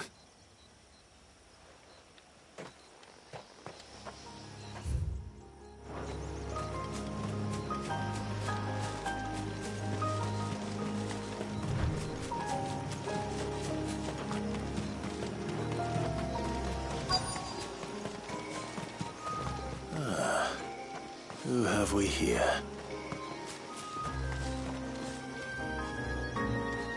I'm looking for a man named Nassef. Aye, I know him. Takes care of the cairns. Wait, you didn't think I was him, did you? Sorry, mate, I'm just out to gym myself a few ibexes. What do you want with the lad, anyway? His friend, Katav, asked me to look for him. Apparently he ventured out to work on one of these cairns and didn't return. Well, that is a worry. You're a hunter, yes? You must know the woods as well as anyone. Can you think where he might have gone? There's a bridge further down the path. Blasted thing got washed away a few moons back. Our carpenter only recently had time to rebuild it. But if I remember rightly, there is another cairn on the far side. Maybe he decided to visit that one while he was here. Maybe. It's worth a look, certainly. Thank you. Don't mention it. I'll keep an eye out too. Perhaps he just got delayed or something. Let's hope so.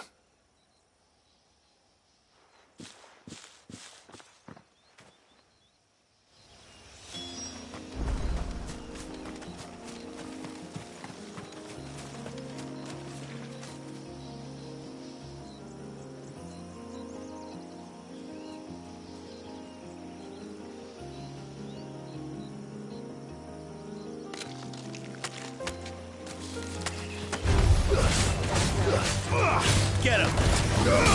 Attack! Get him!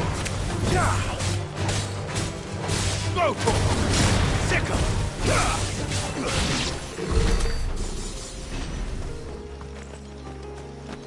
This must be the bridge the hunter was talking about.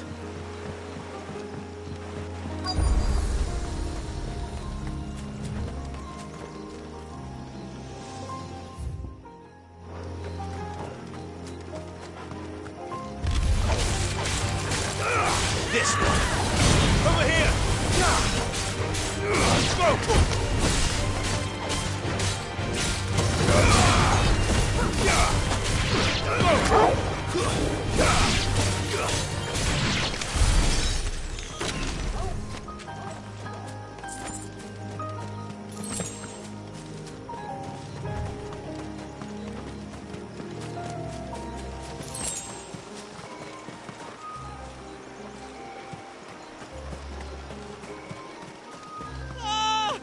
Stay away, damn you!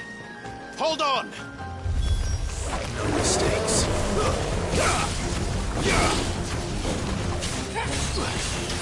This one! Go for it! Attack!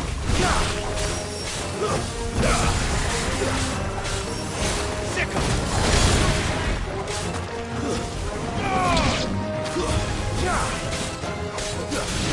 Get him!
Oh, thank you.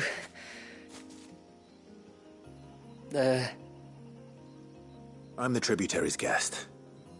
And you must be Nasef. I am?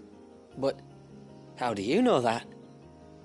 Your friend Katav asked me to look for you when you didn't return. Ah, I'm sorry.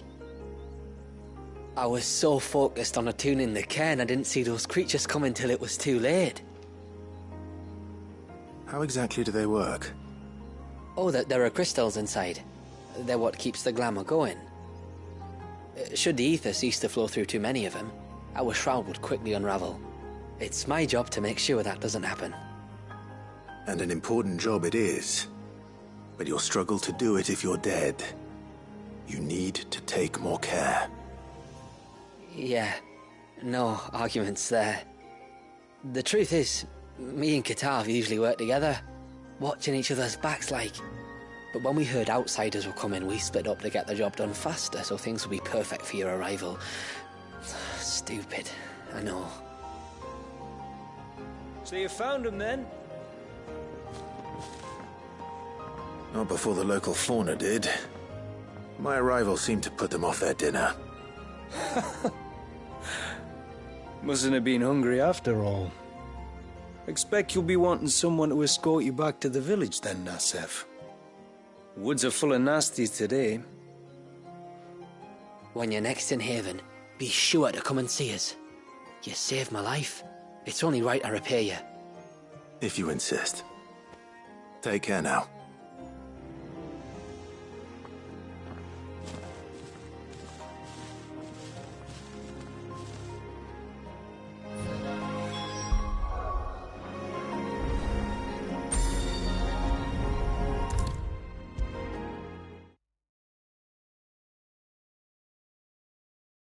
I thought I'd lost you. But you saw to it that I was found. Thank you. Nassef told me everything. If you hadn't got there when you did... Oh, it doesn't bear thinking about. All that matters is that you're safe. Far be it from me to tell you how to do your jobs, but don't go alone again. Or if we have to, maybe we should think about casting the glamour on ourselves to keep the wildlife from spotting us. It'd take its toll, of course, but it'd beat letting the cairns fall and having to weave the entire spell from scratch. Imagine if we had to do that. I'd rather not.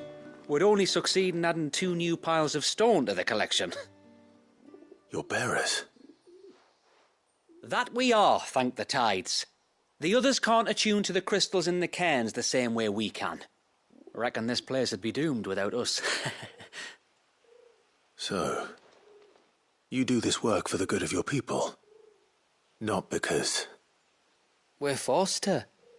No. From what I've heard of the way things work on the outside, we were truly blessed that our rain fell here in Mysidia. Our people are few enough as it is. If we started turning on each other, kin against kin, over nothing but a stupid accident of birth, our days would be numbered. They would. Anyway, all's well that ends well, eh? Thanks to you, both of us lived to keep this place hidden another day.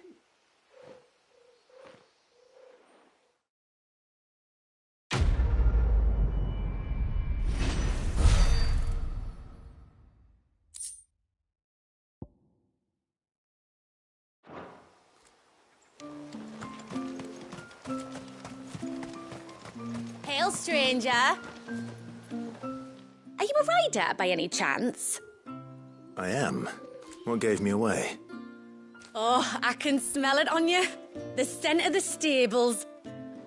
And not just any stables. Something tells me you've never been one to ride half-starved birds with chine-gall and wet beak. If I had a guess, I'd say your bird eats only the finest greens and has her feathers groomed twice a day with a curl hairbrush. Nothing but the best for my Ambrosia. Ambrosia, eh? Pretty name. What's she like? Well, she's tall and strong. And her feathers are as white as snow. You're joking. You've got a white chocobo. I have, yes. I suppose they are rather rare.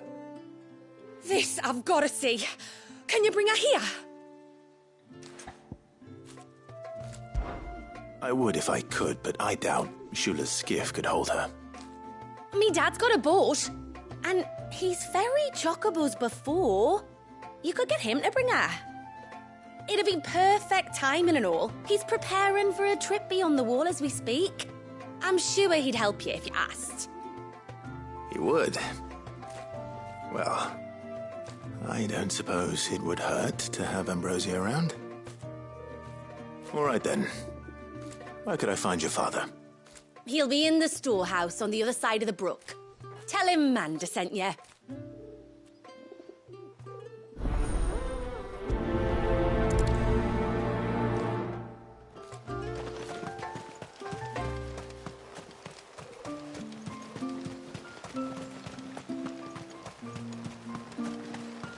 Bastard things.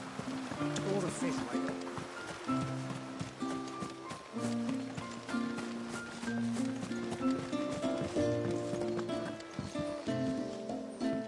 You one of the outsiders, then?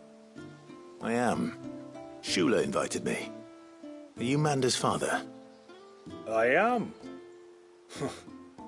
Got you running errands for her already, has she? She's asked to see my chocobo, but I'd need your help and your boat to bring her here. Or you could just say no. Honestly, that girl and her birds, she'll be growing feathers soon enough. Well, truth be told, I didn't take the idea seriously at first. But thinking about it, it would make it easier to get around if I had Ambrosia here. Can you help? Well, if you're sure that's what you want. The tributary says we're to treat you lot as we would each other. So, if you need me to ferry your bird over, then that's what I'll do. Still, they don't take the water easily. I'll need you to bring us a mimic gourd or two to keep her calm on the journey over. And where would I find one of those? Oh, don't ask me. It's been years since I last brought a chocobo across the bay, and I'm told the world's changed a fair bit since then. Where do you usually get your stable supplies from?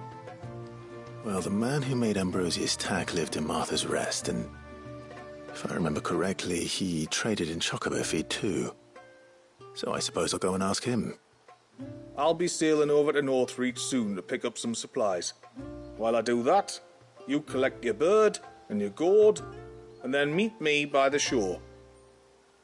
Just don't take too long, all right?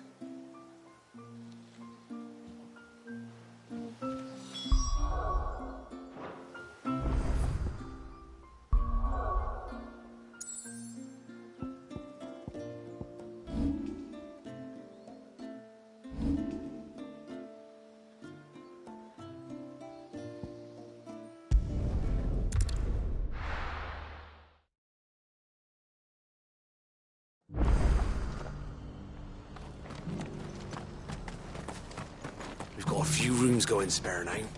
You want a bed for the night? You speak to Martha. I remember you. You're the one who saved Whiteheart. How's the old girl doing? She's very well. Thank you. Oh, don't thank me. You're the one who saved her. Anyway, what brings you to the rest today? I was hoping to purchase a mimit gourd. And I thought you might be able to tell me where I could find one. Oh, reckon I could do better than that. Just so happens, I've got a whole carload of the blasted things. Not a buyer in sight. Really? Aye, you'd be doing me a favor taking a few off my hands before they turn to mush. But just be on the lookout for wild birds, eh? Don't want them chasing after you like they did me. I will. And thank you. Oh, you're very welcome. Any friend of Whiteheart is a friend of mine. And in times like these, friends have got to stick together. We certainly do. Northreach, then. Wouldn't want to keep Manda's father waiting.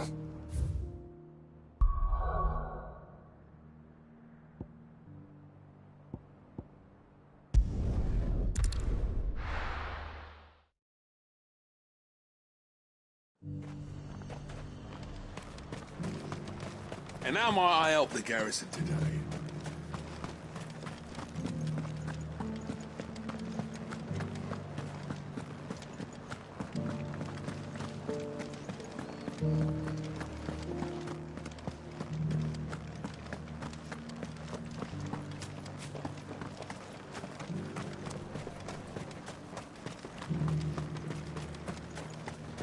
Those things didn't fight like men.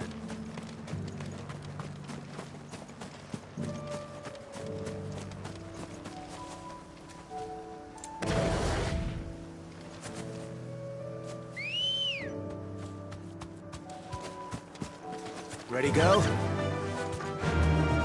Yeah!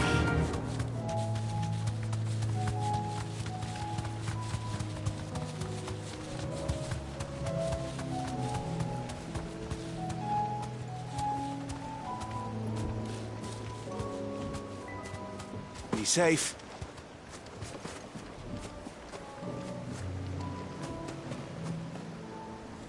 Ah, there you are.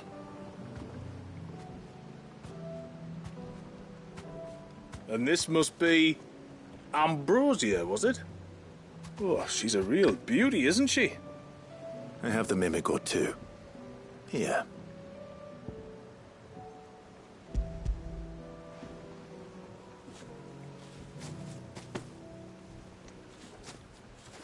Thank you kindly.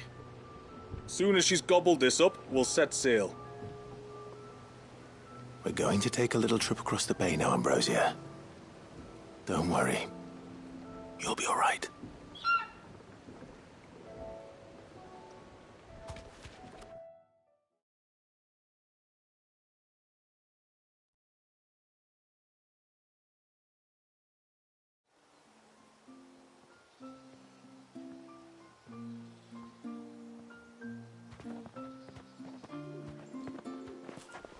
Well, we made it. You didn't all? She is as white as snow. You're beautiful, aren't you, girl? Brave, too. She was calm as you like on the journey over. The mimic gourd will have played its part, of course, but passing through the walls enough to spook most birds even then. Not this one, though. Ambrosia's been through a lot. I doubt there's much that could unnerve her now. Not with a beloved master by her side. No. It's you who looks after me, isn't it, girl? Anyway, thanks for bringing her here. I hope I can breed a bird like her someday. And if you and Ambrosia need ferrying back to Northreach, you only need say the word. Thank you. But I think we might explore Mysidia together. What do you say, Ambrosia?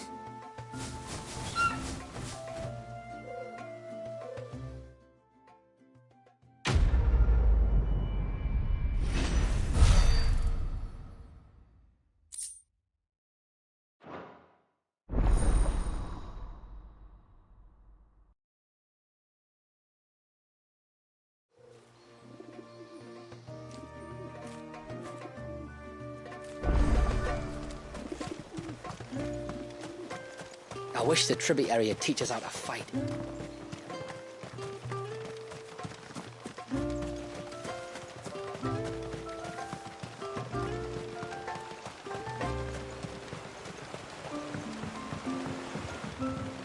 My lord, may I speak with you a moment? There is a matter with which I would beg your aid. Of course, what is it? Please, not so loud. Something serious, then? Yes. I think we might have company. I was passing by the low gate when I saw a figure moving among the trees up on the cloak. At first, I thought it must have been you or your brother, so I didn't say anything, but the more I think about it, the more certain I am that the figure looked familiar. And you're sure it wasn't one of the other villagers? Positive. I think it was someone from outside the wall who has found his way inside.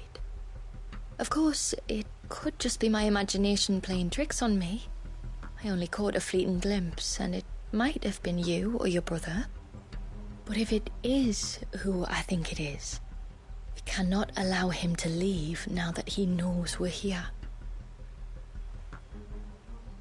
Would you go and see?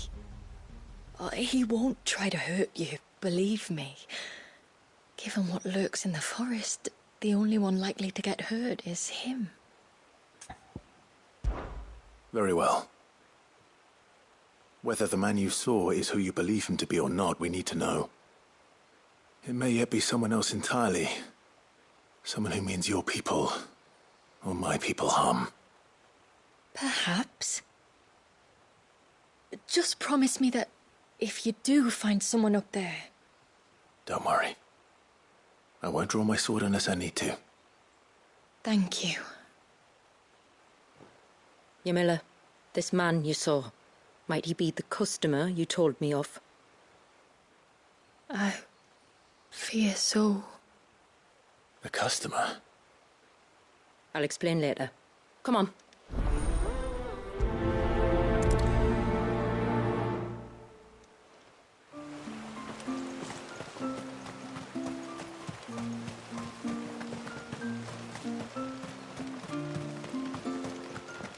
If we pick too many of the flowers, there won't be enough.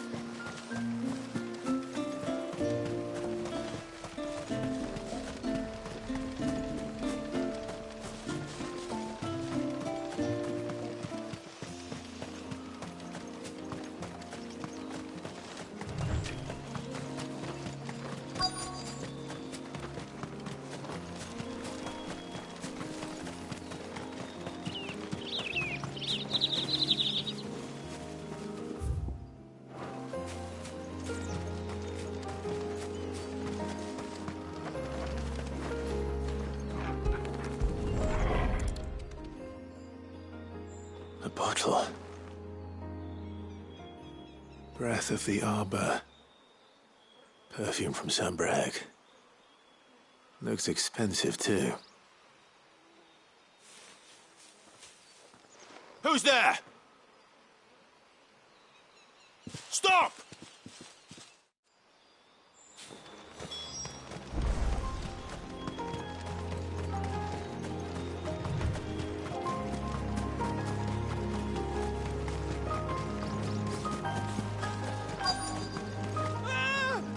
No!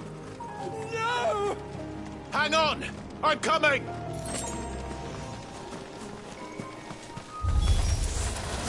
Don't eat me! I'll give you gut rot, I swear! Stand back. I'll handle this.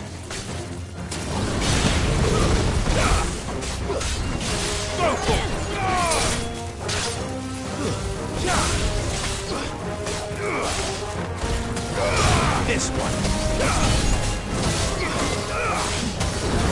Go for it. Second.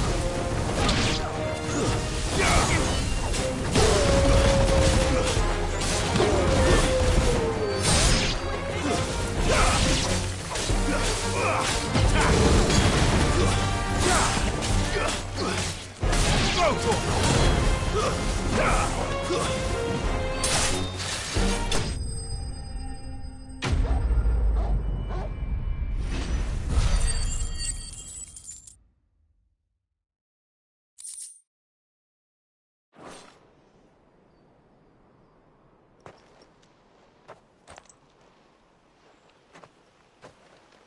Are you all right? I'm more than all right. I'm saved! Oh, I could kiss you! Maybe you should introduce yourself first. Hervé! I knew it was you. What are you doing here? I came to see you. Oh, my little canary, it's been so long. Thank you for saving him and sparing him. Who is he? Hervé, one of many clients from my employment beyond the wall. One of many clients? We spoke every night of our plans together. Whispered songs of love into each other's ears. And then you upped and vanished without so much as a word. I left you a note, didn't I? I told you I was sorry, but that we could never be together. That I could never abandon my family. And I told you not to look for me. How did you even find this place, anyway?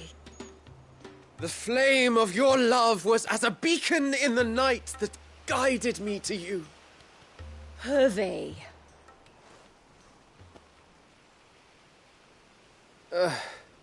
I was walking by the coast near Northreach when I saw a lady who looked like you. Eyes like the ocean, hair like the driven snow. The next moment, she and her companions were jumping in a skiff and sailing out towards the wave. So I, borrowed the nearest boat and started rowing. It must have been Shula bringing us here. So what? You rowed, found a nose how many leagues across the bay, simply because you saw a woman with white hair. And as I did, the skies changed from a dull and hopeless grey to a bright and benevolent blue. That was when I knew for certain that my little canary was close. Oh, why did you come? You should have forgotten me, as I tried to forget you. I cannot leave my people, Hervé.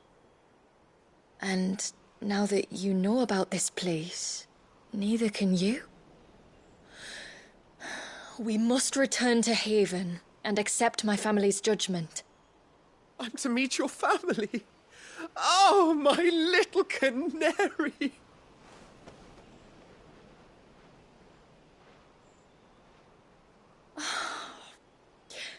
Please, come and see me later. You did as I asked, and you must be rewarded for it. But first, follow me, Hervé. Ah, to the end of the world and beyond.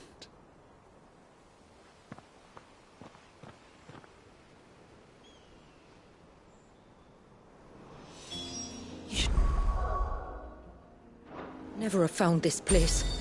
How could I be so careless? Don't blame yourself. I doubt anything could have kept that man away.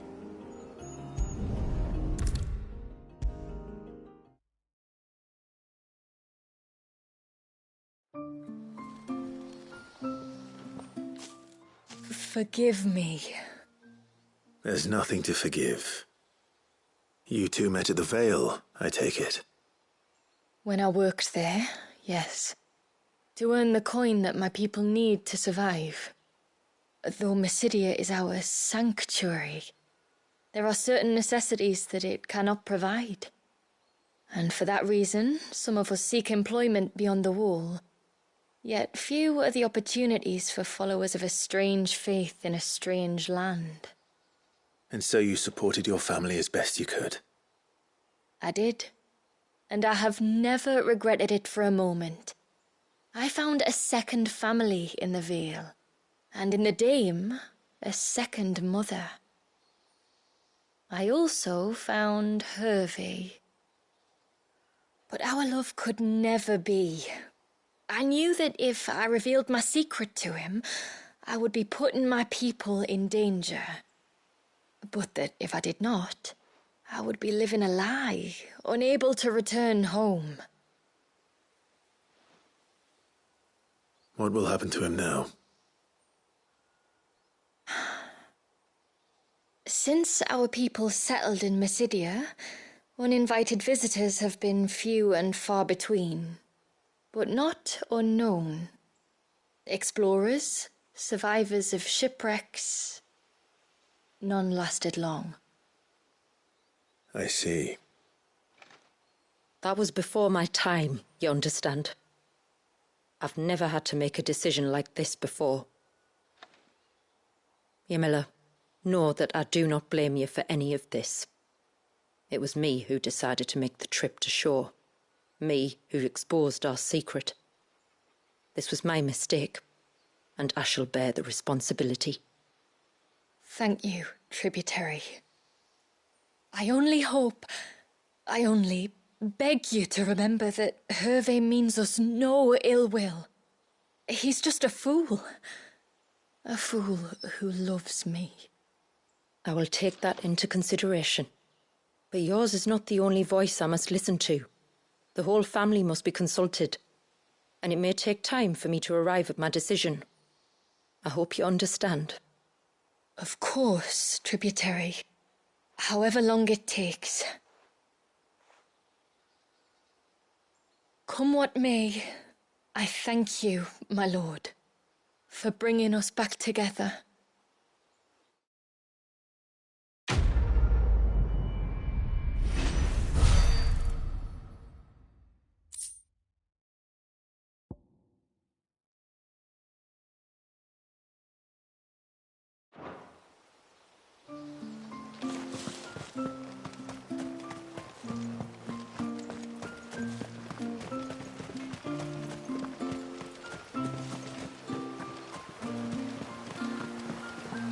Bastard things. All the fish right there.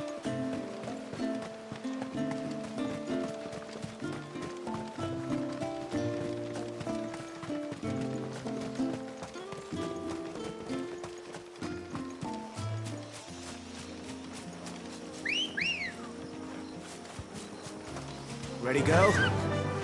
Yeah!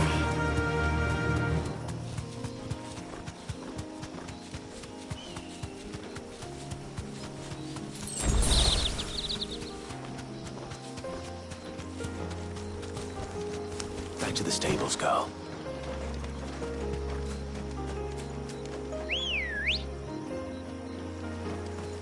Come on. Fly, Ambrosia.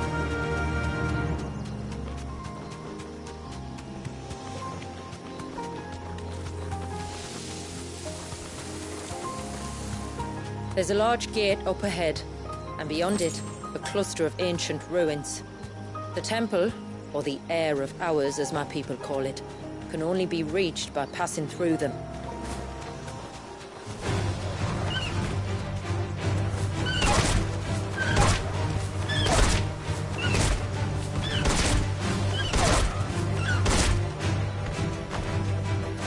Straight home now.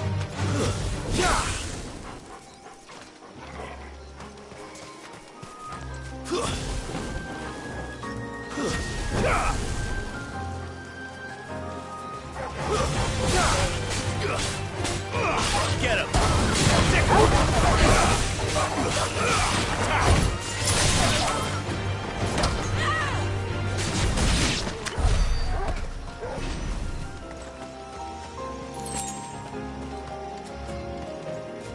The forest is crawling with life, most of it hungry, which is why we make sure this gate stays shut. And why you carry that impressive-looking axe, I presume. Noticed her, have you?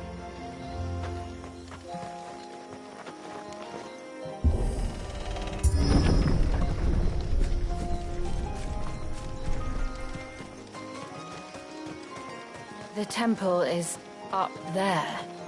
Don't worry. Those cliffs aren't the only way to the top.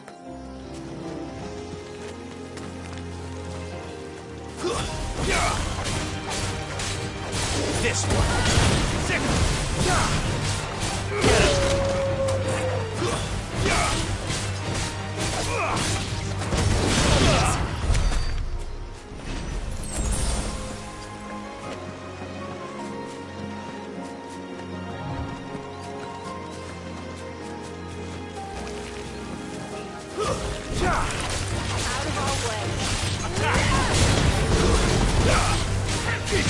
Get him. Get him!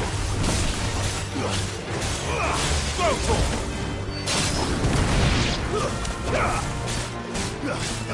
Get him!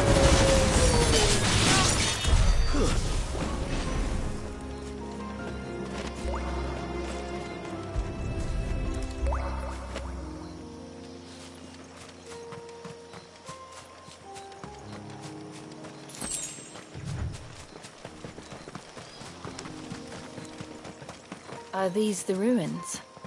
Yes. As far as we can tell, they're part of the same complex as the temple itself. To think of all the people who must once have lived here.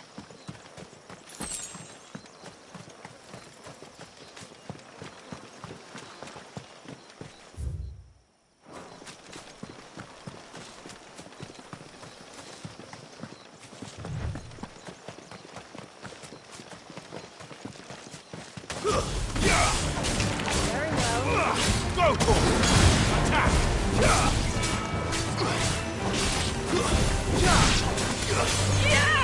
Get him!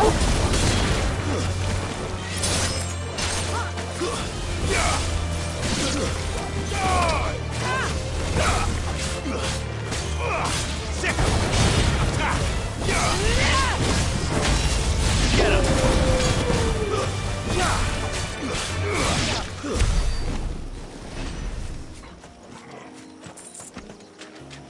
These remind me of home. You're from the north, then?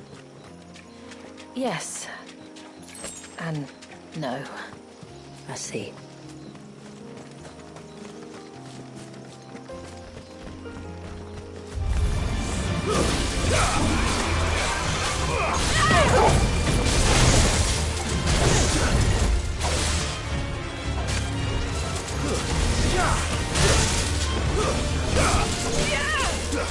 Too slow.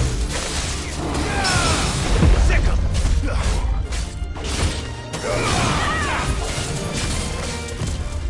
Over here. Too slow. Sickle. Nice try. Sickle.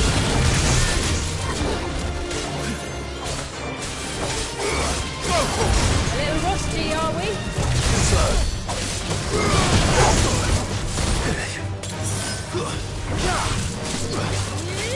Nice try.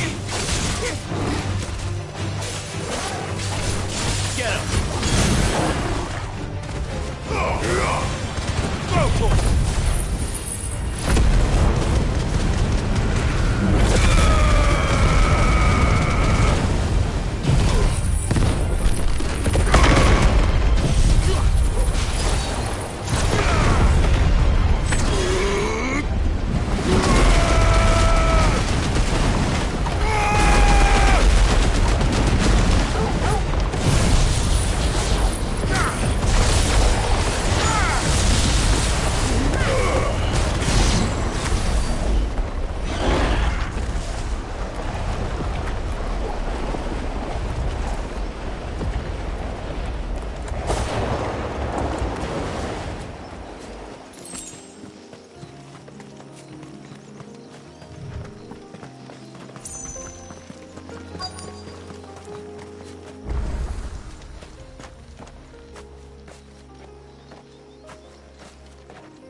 Do you see that cave up ahead?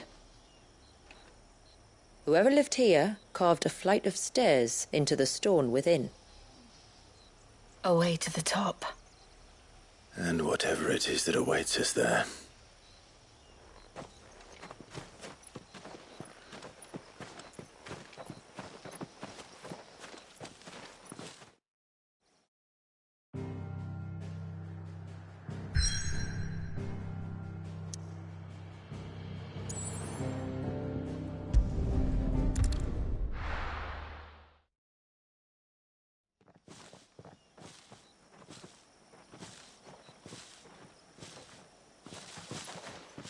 There.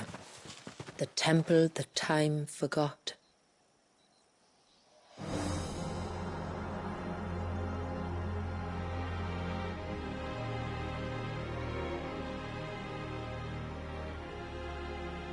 And the Varys inside?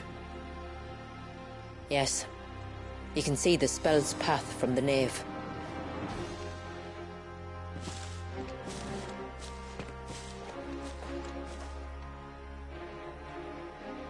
What is it?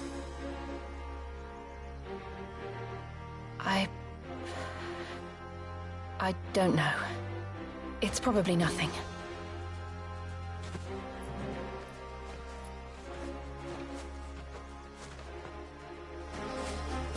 Forgive me, but why build the Vare here? The spell was originally meant to be cast on Drake's Eye, and this was the only place with an unbroken line of sight.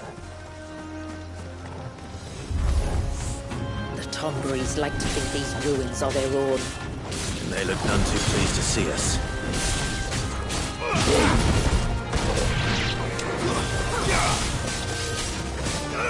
Go, Tor! Over here!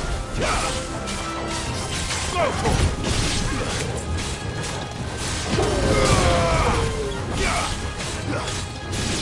This one! Go, Tor!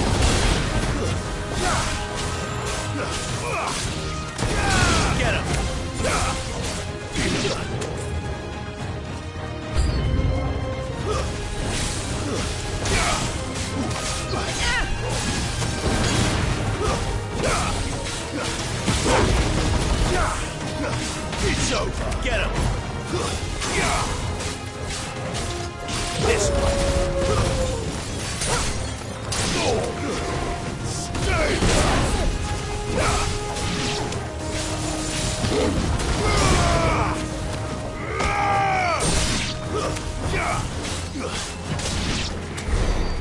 our numbers dwindle, theirs seem only to increase, as if they were feeding off our suffering.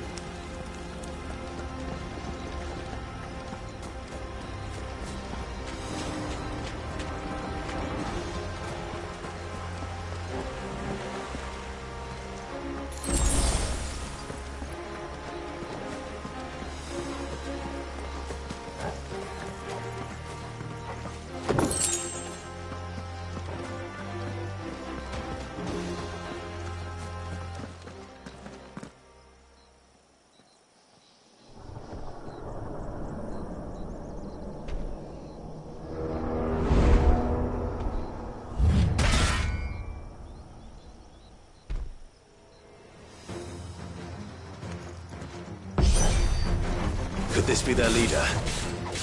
You're more than welcome to ask. This one.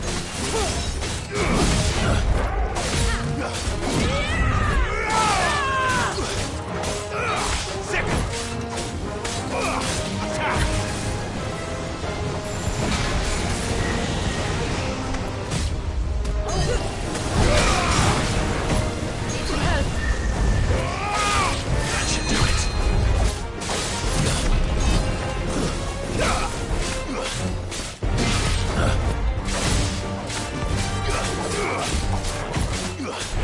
Nice try. Get him. Go for it.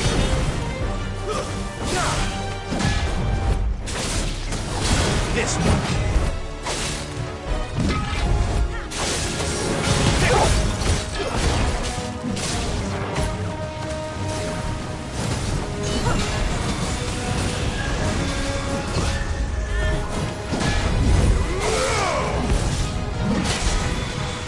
Too slow.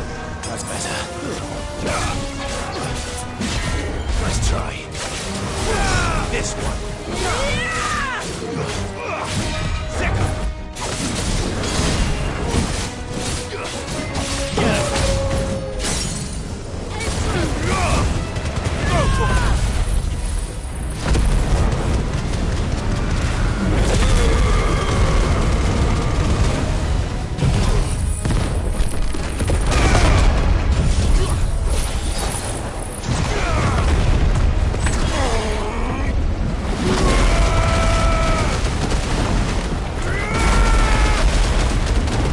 All yours, Torgal.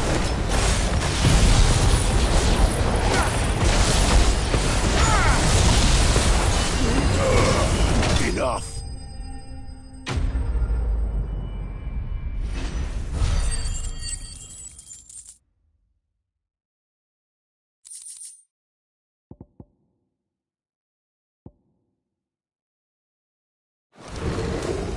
That could have been worse, I suppose.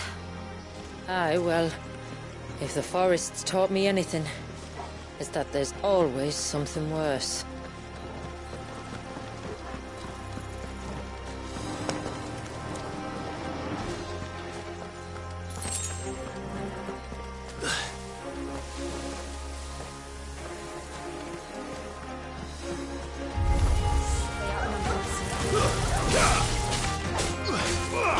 Get him.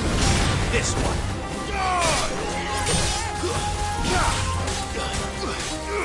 It's over. This one.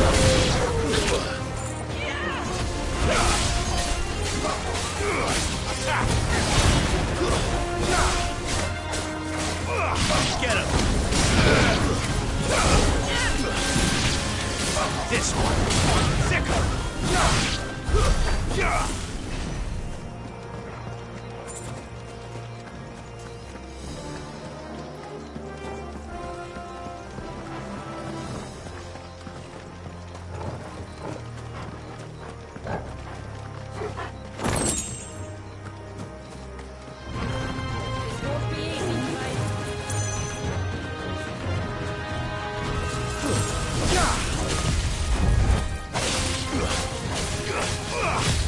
Nice try.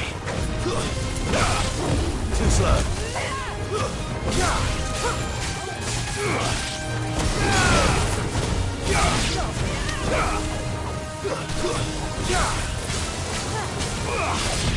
This one.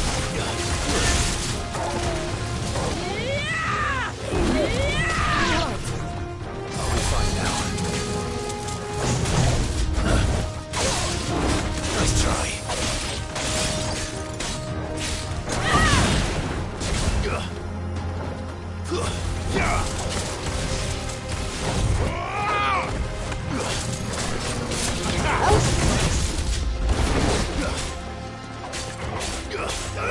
This one.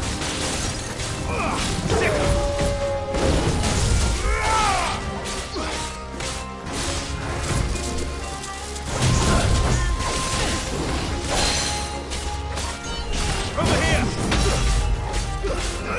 Go, Torval.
Is that the nave? Just inside the dome, yes. But it's what's out here that worries me.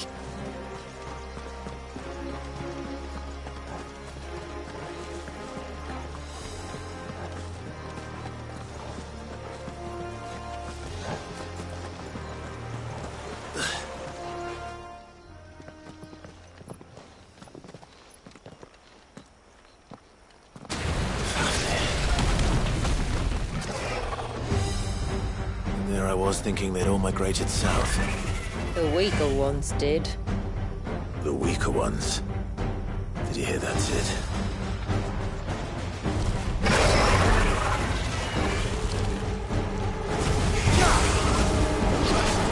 Nice try.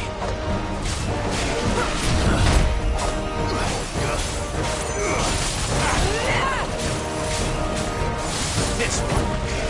Nice try. Over here!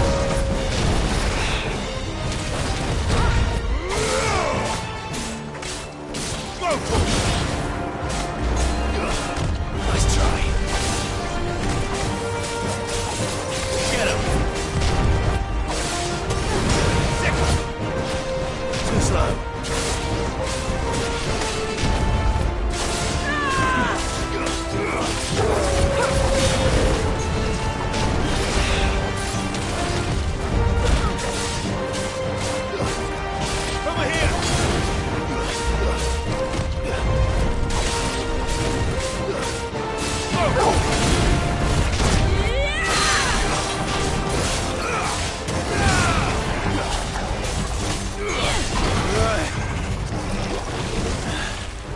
What's wrong with its skin? You don't want to be around to find out. Get back!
This place. It's frozen. Just like the surge.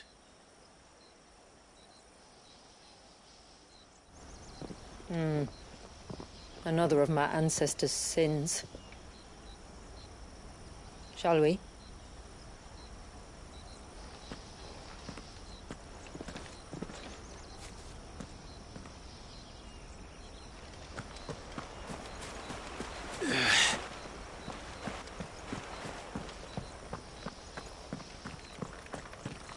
The blue veil shows the extent of the spell's reach. But I can feel its ether from here.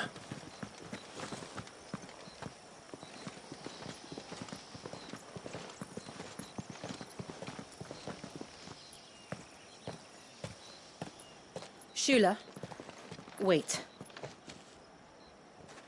Before we cross the threshold, I'd like to know a little more about how these magics work. I assume we'll be safe from their influence. We won't grind to a halt, if that's what you mean.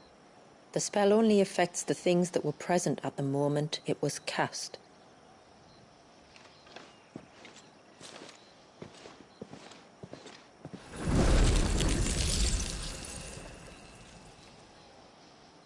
You see?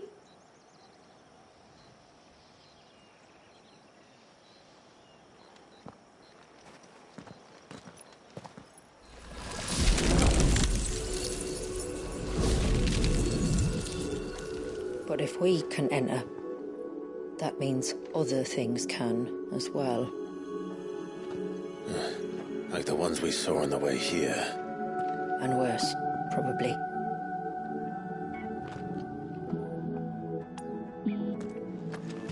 Is this Leviathan's doing? Well, it certainly wasn't ours.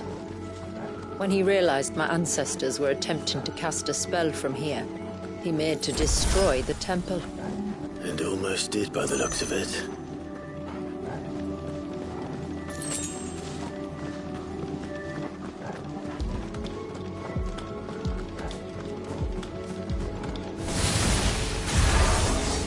Tell me those aren't bombs. I could. Oh, then why is it so cold in here? This one.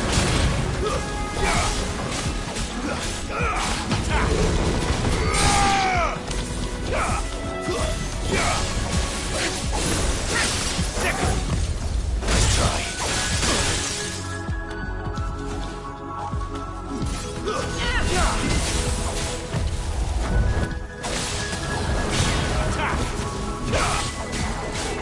Go to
this one.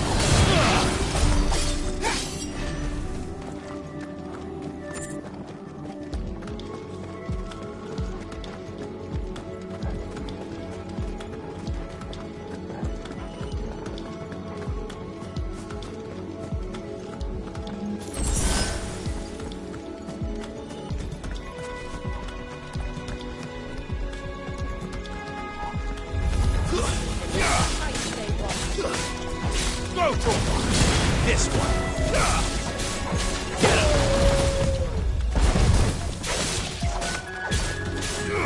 Go for it. Get him.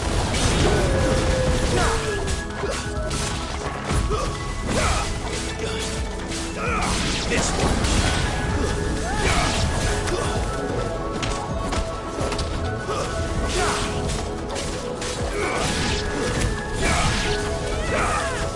Stay down. You're finished.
I can only imagine what this place must have been like before the attack. This would have been a hall of worship. There was something similar in my father's keep. The priests would deliver their sermons from the dais. Your father?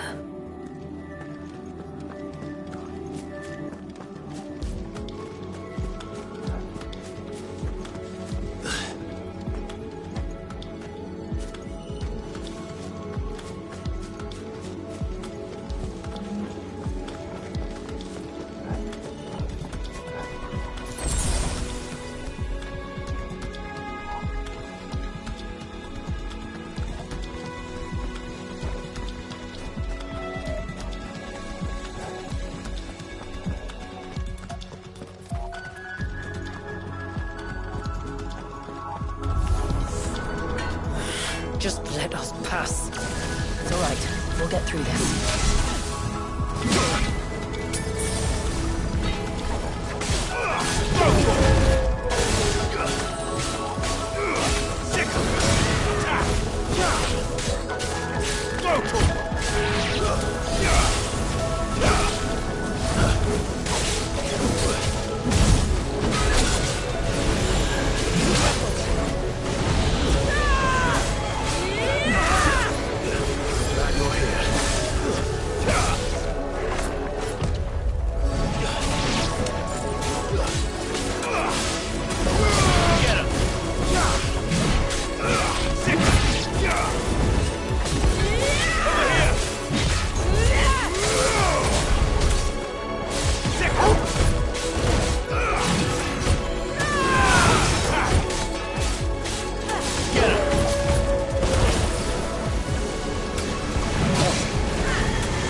One last climb, then.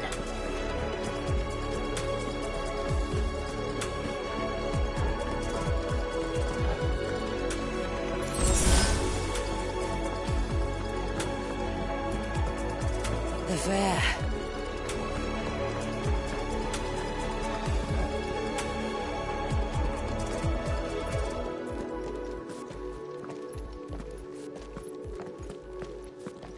By the Founder.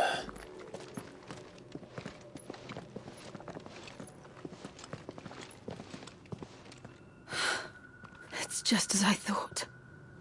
Jill, does this ether not feel somehow?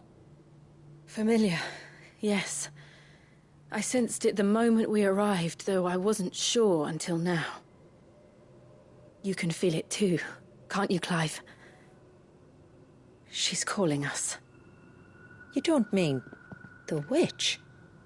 I do. Though she was more than that. Much more. She was a dominant. A dominant who once commanded the icon that now resides in both me and Clive. Of course. I don't know why I didn't see it. Who else would have the power to freeze time? None other than Shiva herself. But for her ether to endure after all these years, it's almost as if...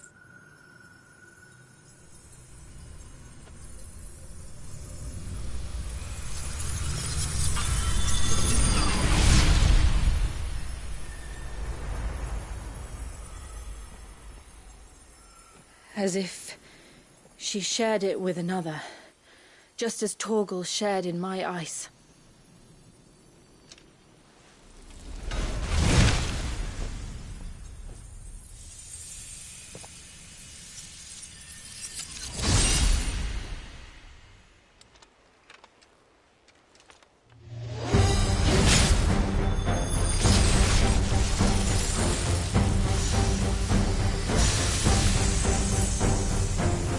Shiva's companion. Though something tells me he's not as friendly as ours. My ancestors never warned us about this. It wasn't left here for them. I doubt they even knew it existed.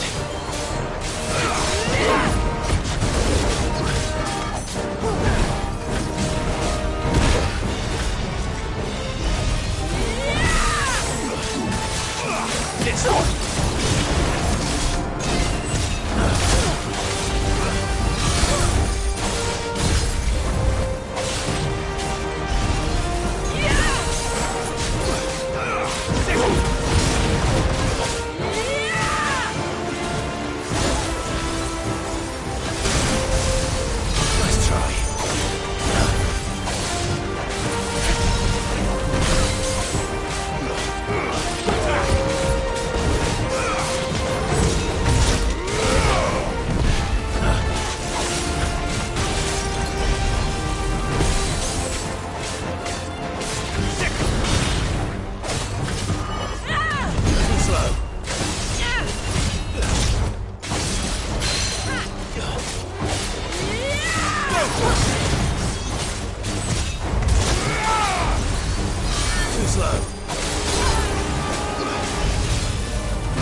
Because it would sooner die than fail its mistress.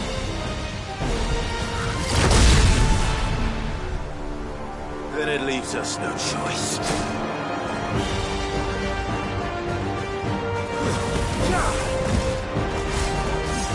Nice try.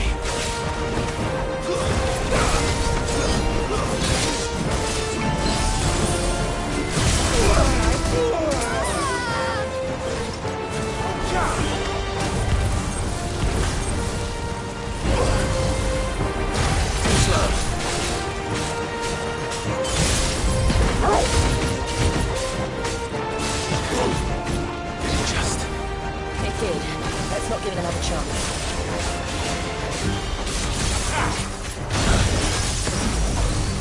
Too slow.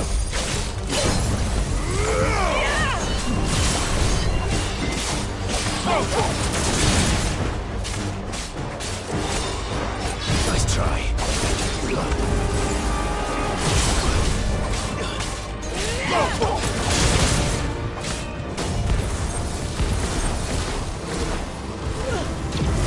Too slow.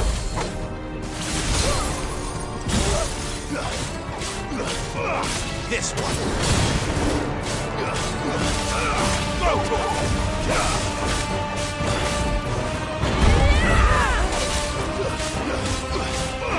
This one. Nice try.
It's getting angrier by the moment.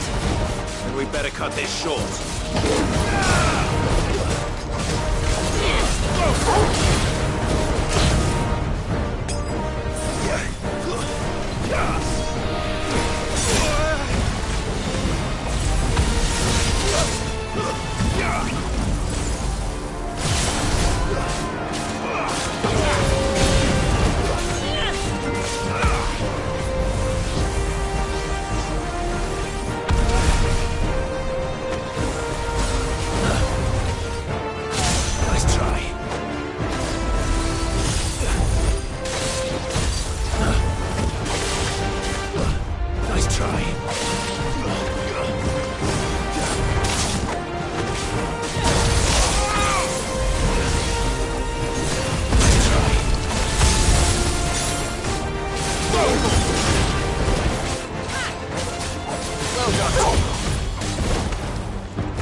Now let's destroy it.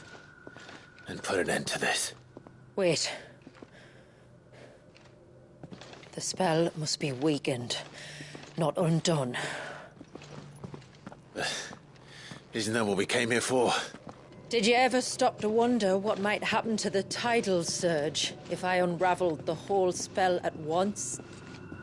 I didn't think so. This is going to require a bit more finesse. From wind and light, Water and earth, let the silent pall of mine ice.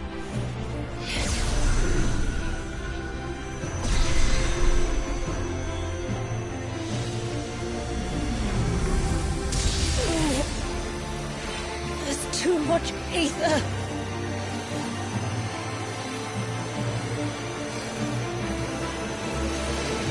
Here. Let me help. Let us help.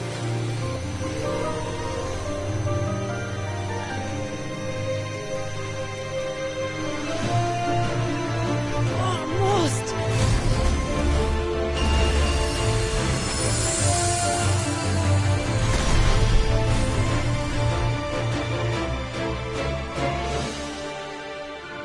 Did it work? I think so. The thread connecting this place to the child should be broken. Meaning Walyas should finally be...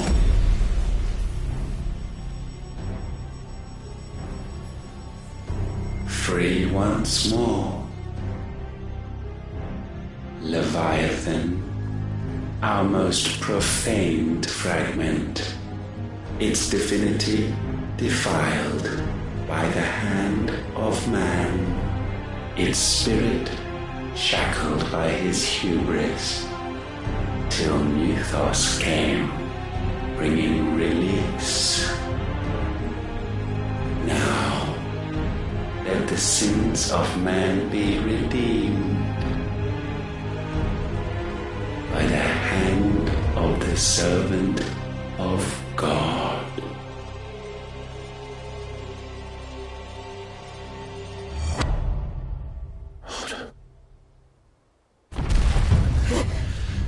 Damn it.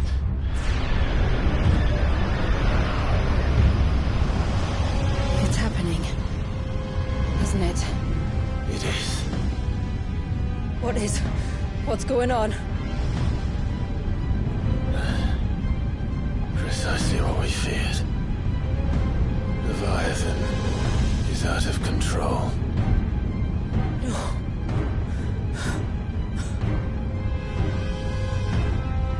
Don't despair. This isn't over yet. You should head back to the village and get everyone to higher ground. As for the rest,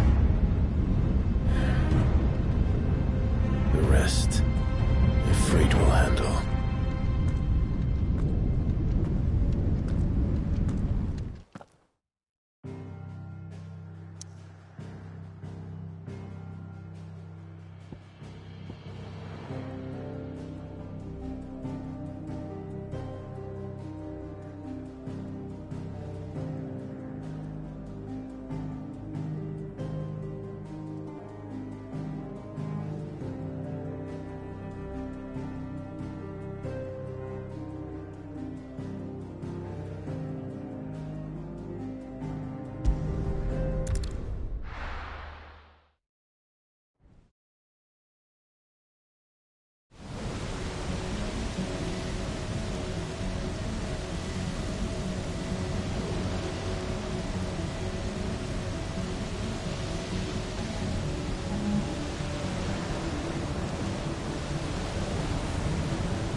After 80 years of imprisonment, I'd be angry too.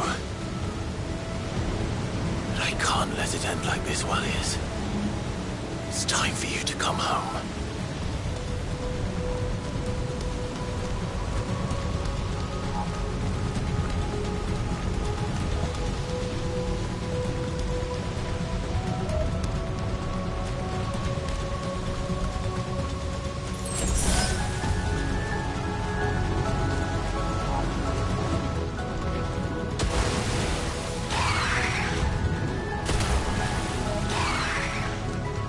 More of your playthings.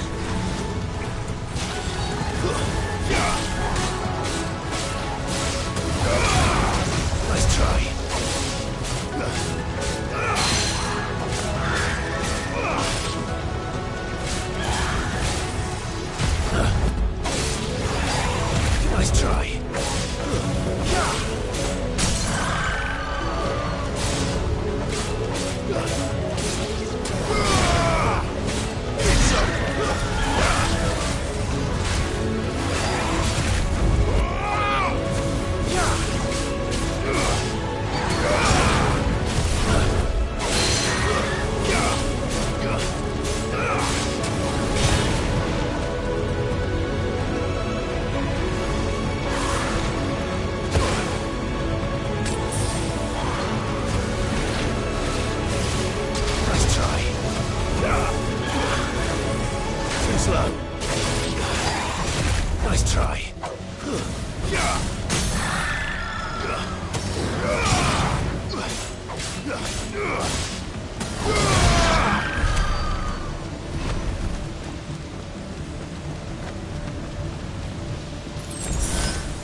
Too slow.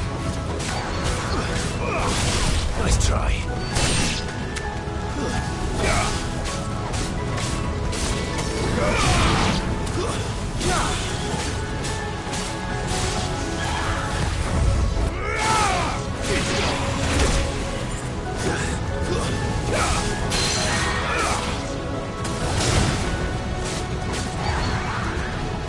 Too slow.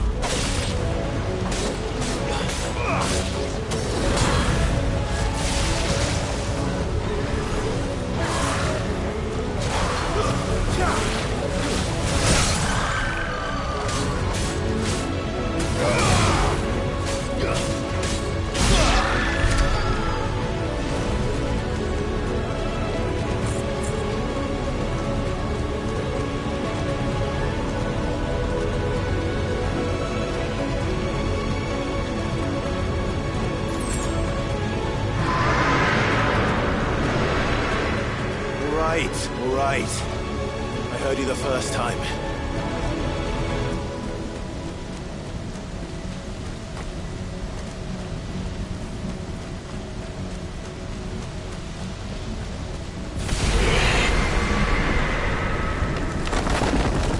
I'm not here to hurt you, Wallius!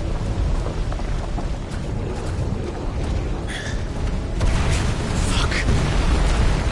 That was too close.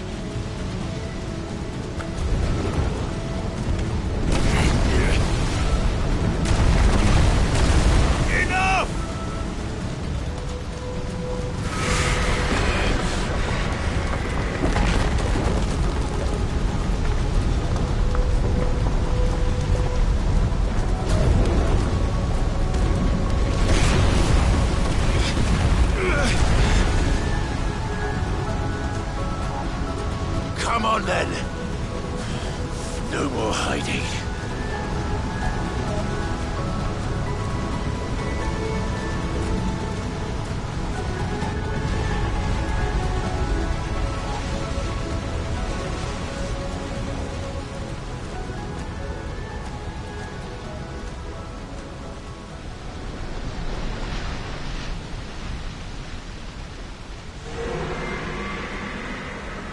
Wallius!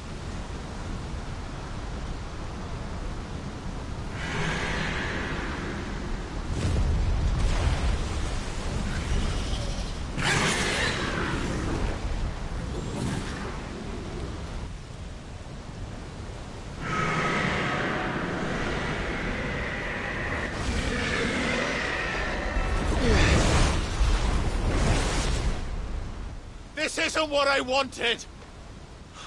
I only hope you can forgive me.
tired, Leviathan.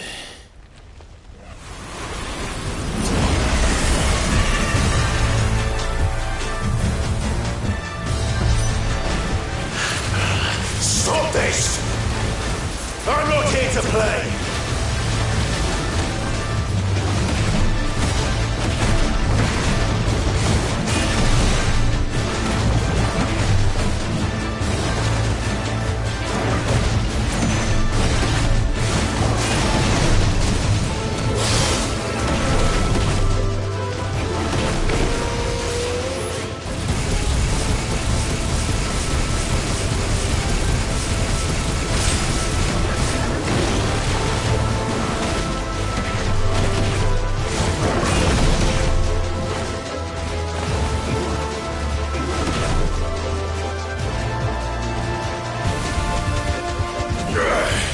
I said, stop!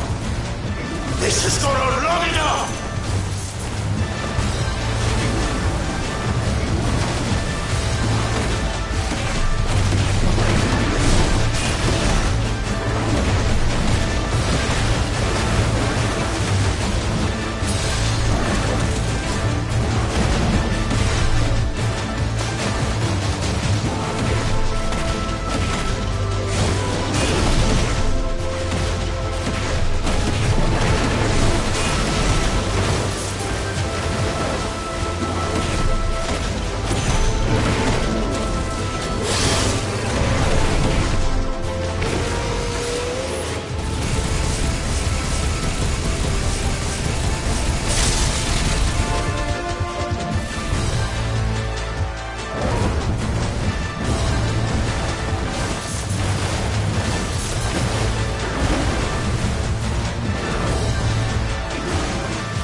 The village.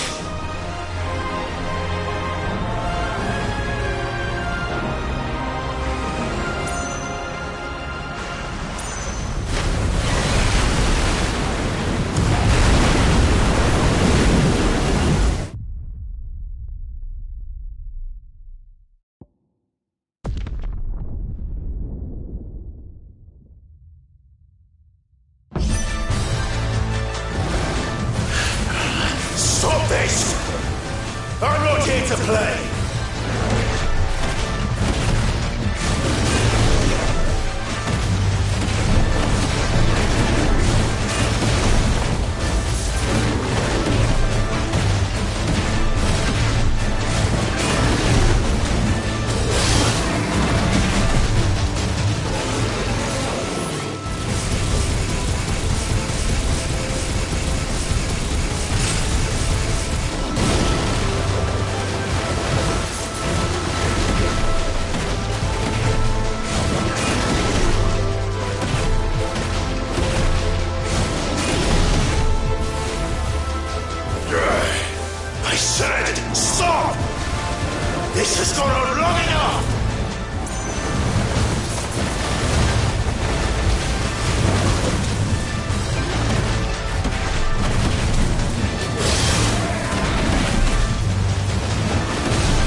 full of surprises, aren't you?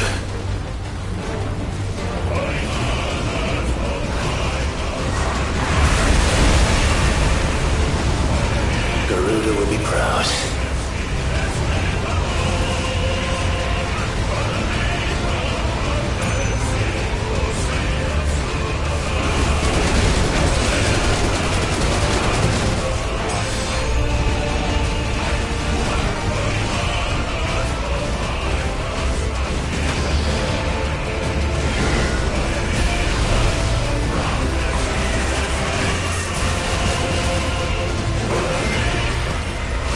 Wallius! Wallius! How long can he keep this up?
a tantrum.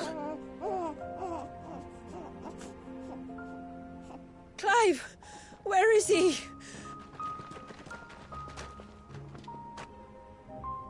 Well, yes.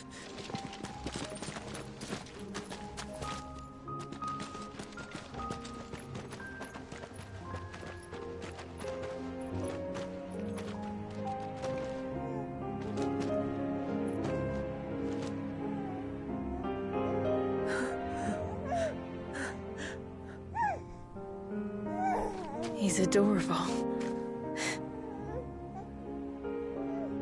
He is now. But did you see him a few moments ago? Clive, I don't know how to thank you.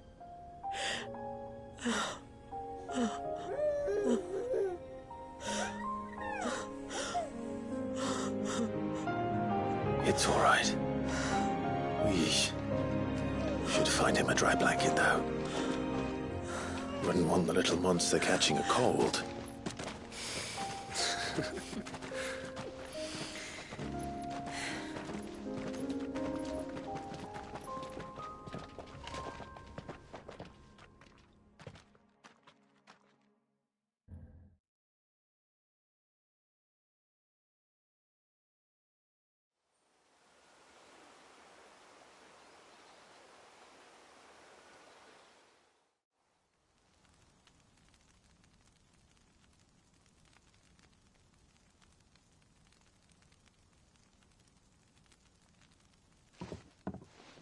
There. He's finally asleep. The poor thing had a long day. That makes two of us. So, what happens now? Now? Now, we make things right. How? By providing Walyas what he was denied. A place to learn and grow. A family to love and protect him. So that one day, when the wounds in his heart and mind have finally healed, he might decide for himself how he'd like to live the rest of his life. But until then, I'll stay by his side, come what may. Then he's a lucky boy. And not only because he'll have the best warrior this side of the belt to teach him the battle axe. She'll do her best. Shula. The beast that threatened your home is tamed. The empire that threatened your people toppled. Might it not be time to cast off your ancestors' glamour and retake your place in the Twins? Perhaps. It's not as if we have the crystals to maintain the wall much longer. But are we truly safe? Is the world truly ready to accept us for who we are and what we believe? If I remember rightly, you and yours still choose to remain hidden, do you not? We do. Well, your people will always be welcome in Haven, regardless. As will yours in the hideaway. We're allies now. If there's anything you need from us, supplies, food, equipment, do not hesitate to ask. It's kind of you to offer. But we'll manage, just as we always have. Besides, I suspect you'll be needing everything at your disposal if you're going to save the world.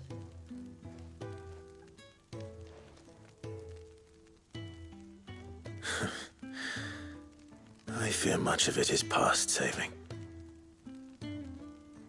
The best we can do is strive to turn what's left into a world where we can all live as equals. A noble endeavour.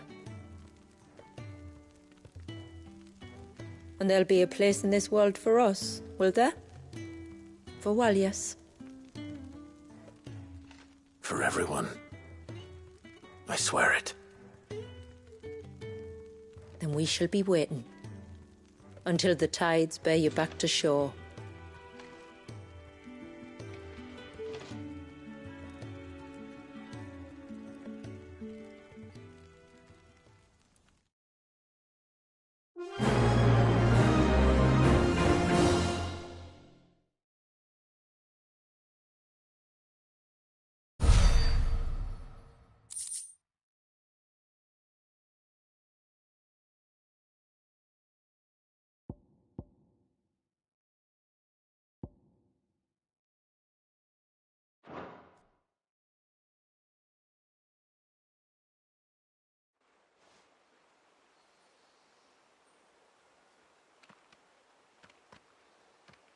Do you think he'll be all right?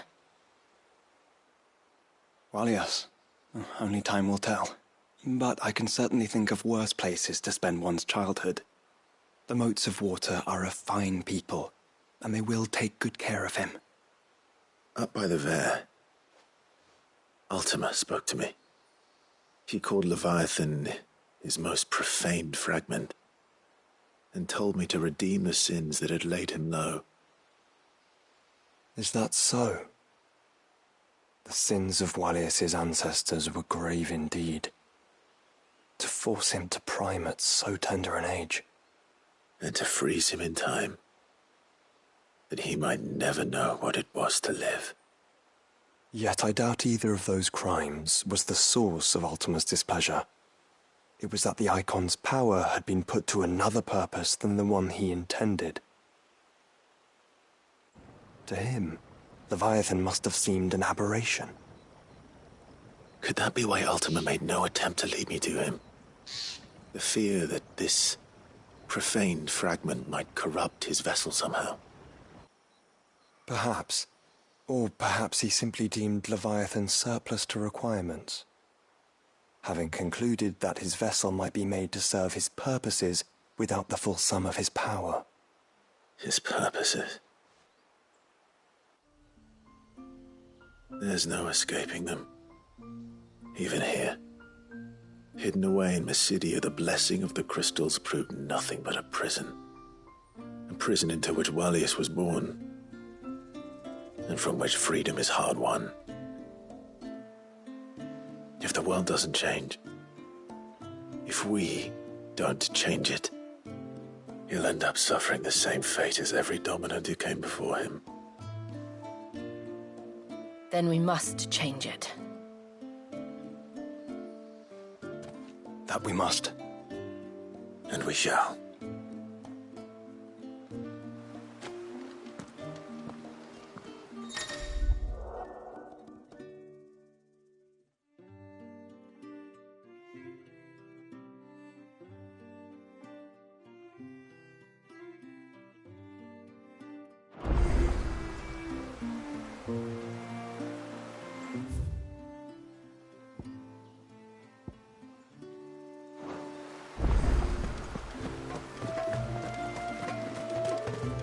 It is good to have him back. Yes?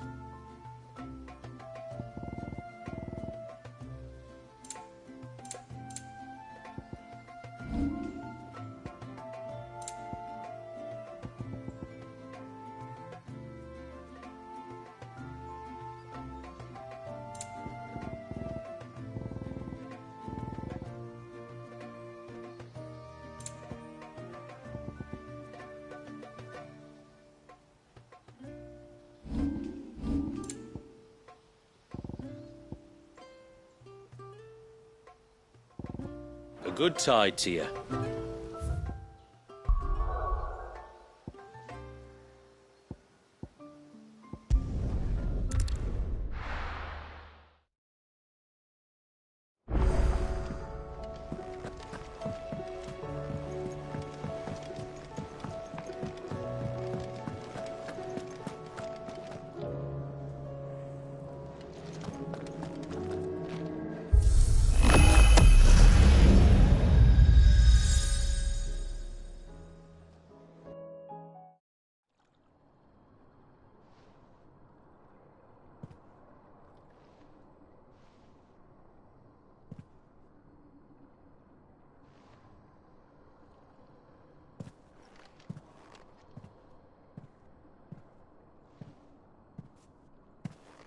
What is this?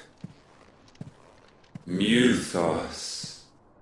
You plumbed the very abyss, yet still you hunger. We are impressed. Is that so?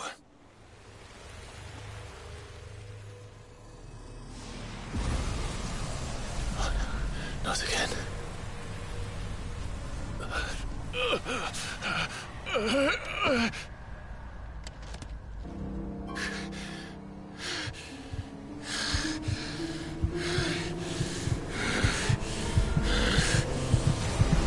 Ah!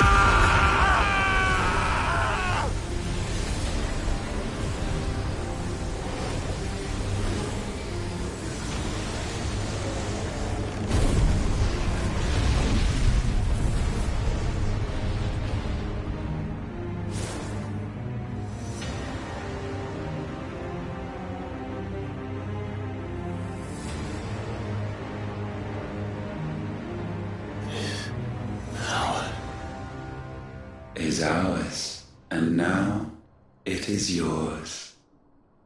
Consider it a gift from us to you, a taste of things to come.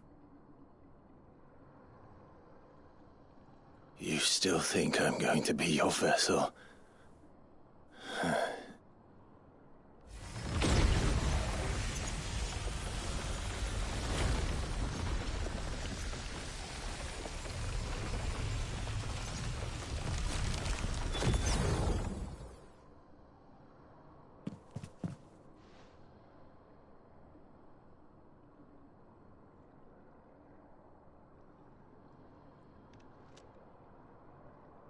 I'll take your gift then, Ultima. Just don't expect it back.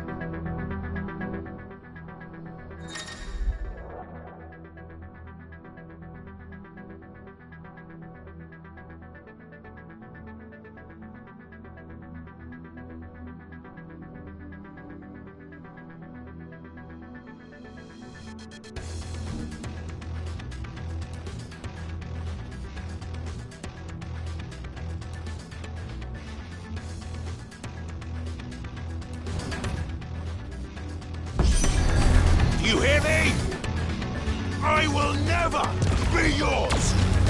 It's over!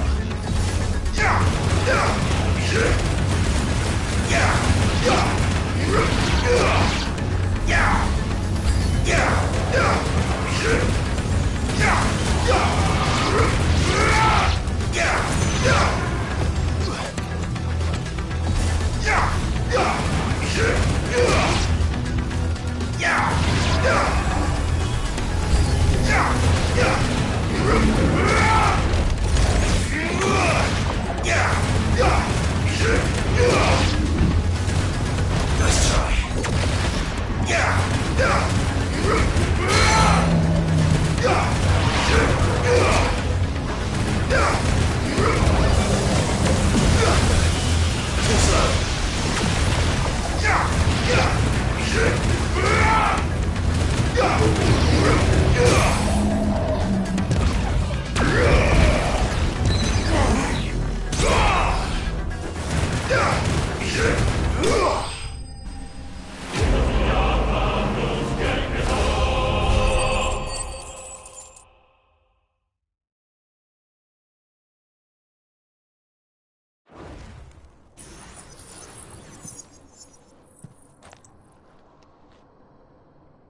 You, who ever rail against our gifts, remain all too eager to avail yourself of them.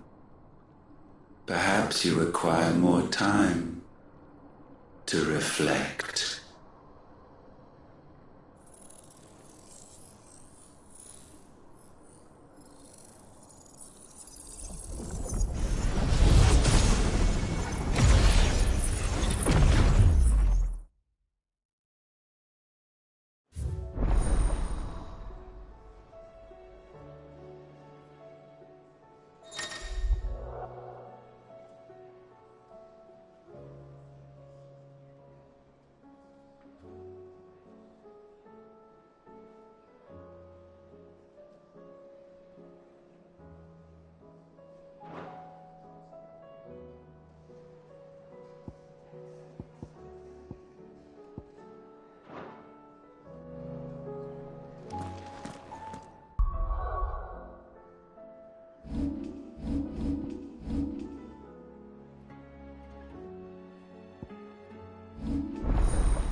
What do I owe the honor? Not Sangfornian, do you?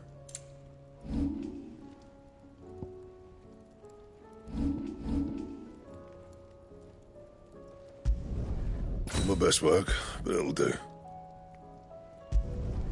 Yeah, that should do you. Not my best work, but it'll do. Yeah, that should do you. Anything else?